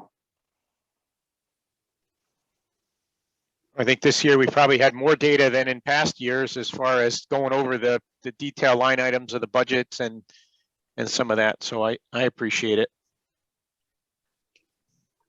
I think it's always easier when we see reductions, Steve. Things tend to go a lot faster. Yes, it certainly Well, is. we're all in this together. So whatever we can do as a school district, I've made that my promise to you for the past 5 years, and I will continue to do that. We're in all of this together. So. Thank you. And we did remind Steve that he's in the middle of a 15-year deal. So regardless of what happens with Velas's bill, you're stuck with us, Steve. Oh. And I think we need to give credit to our finance subcommittee on our school committee. They were extremely vocal, extremely supportive.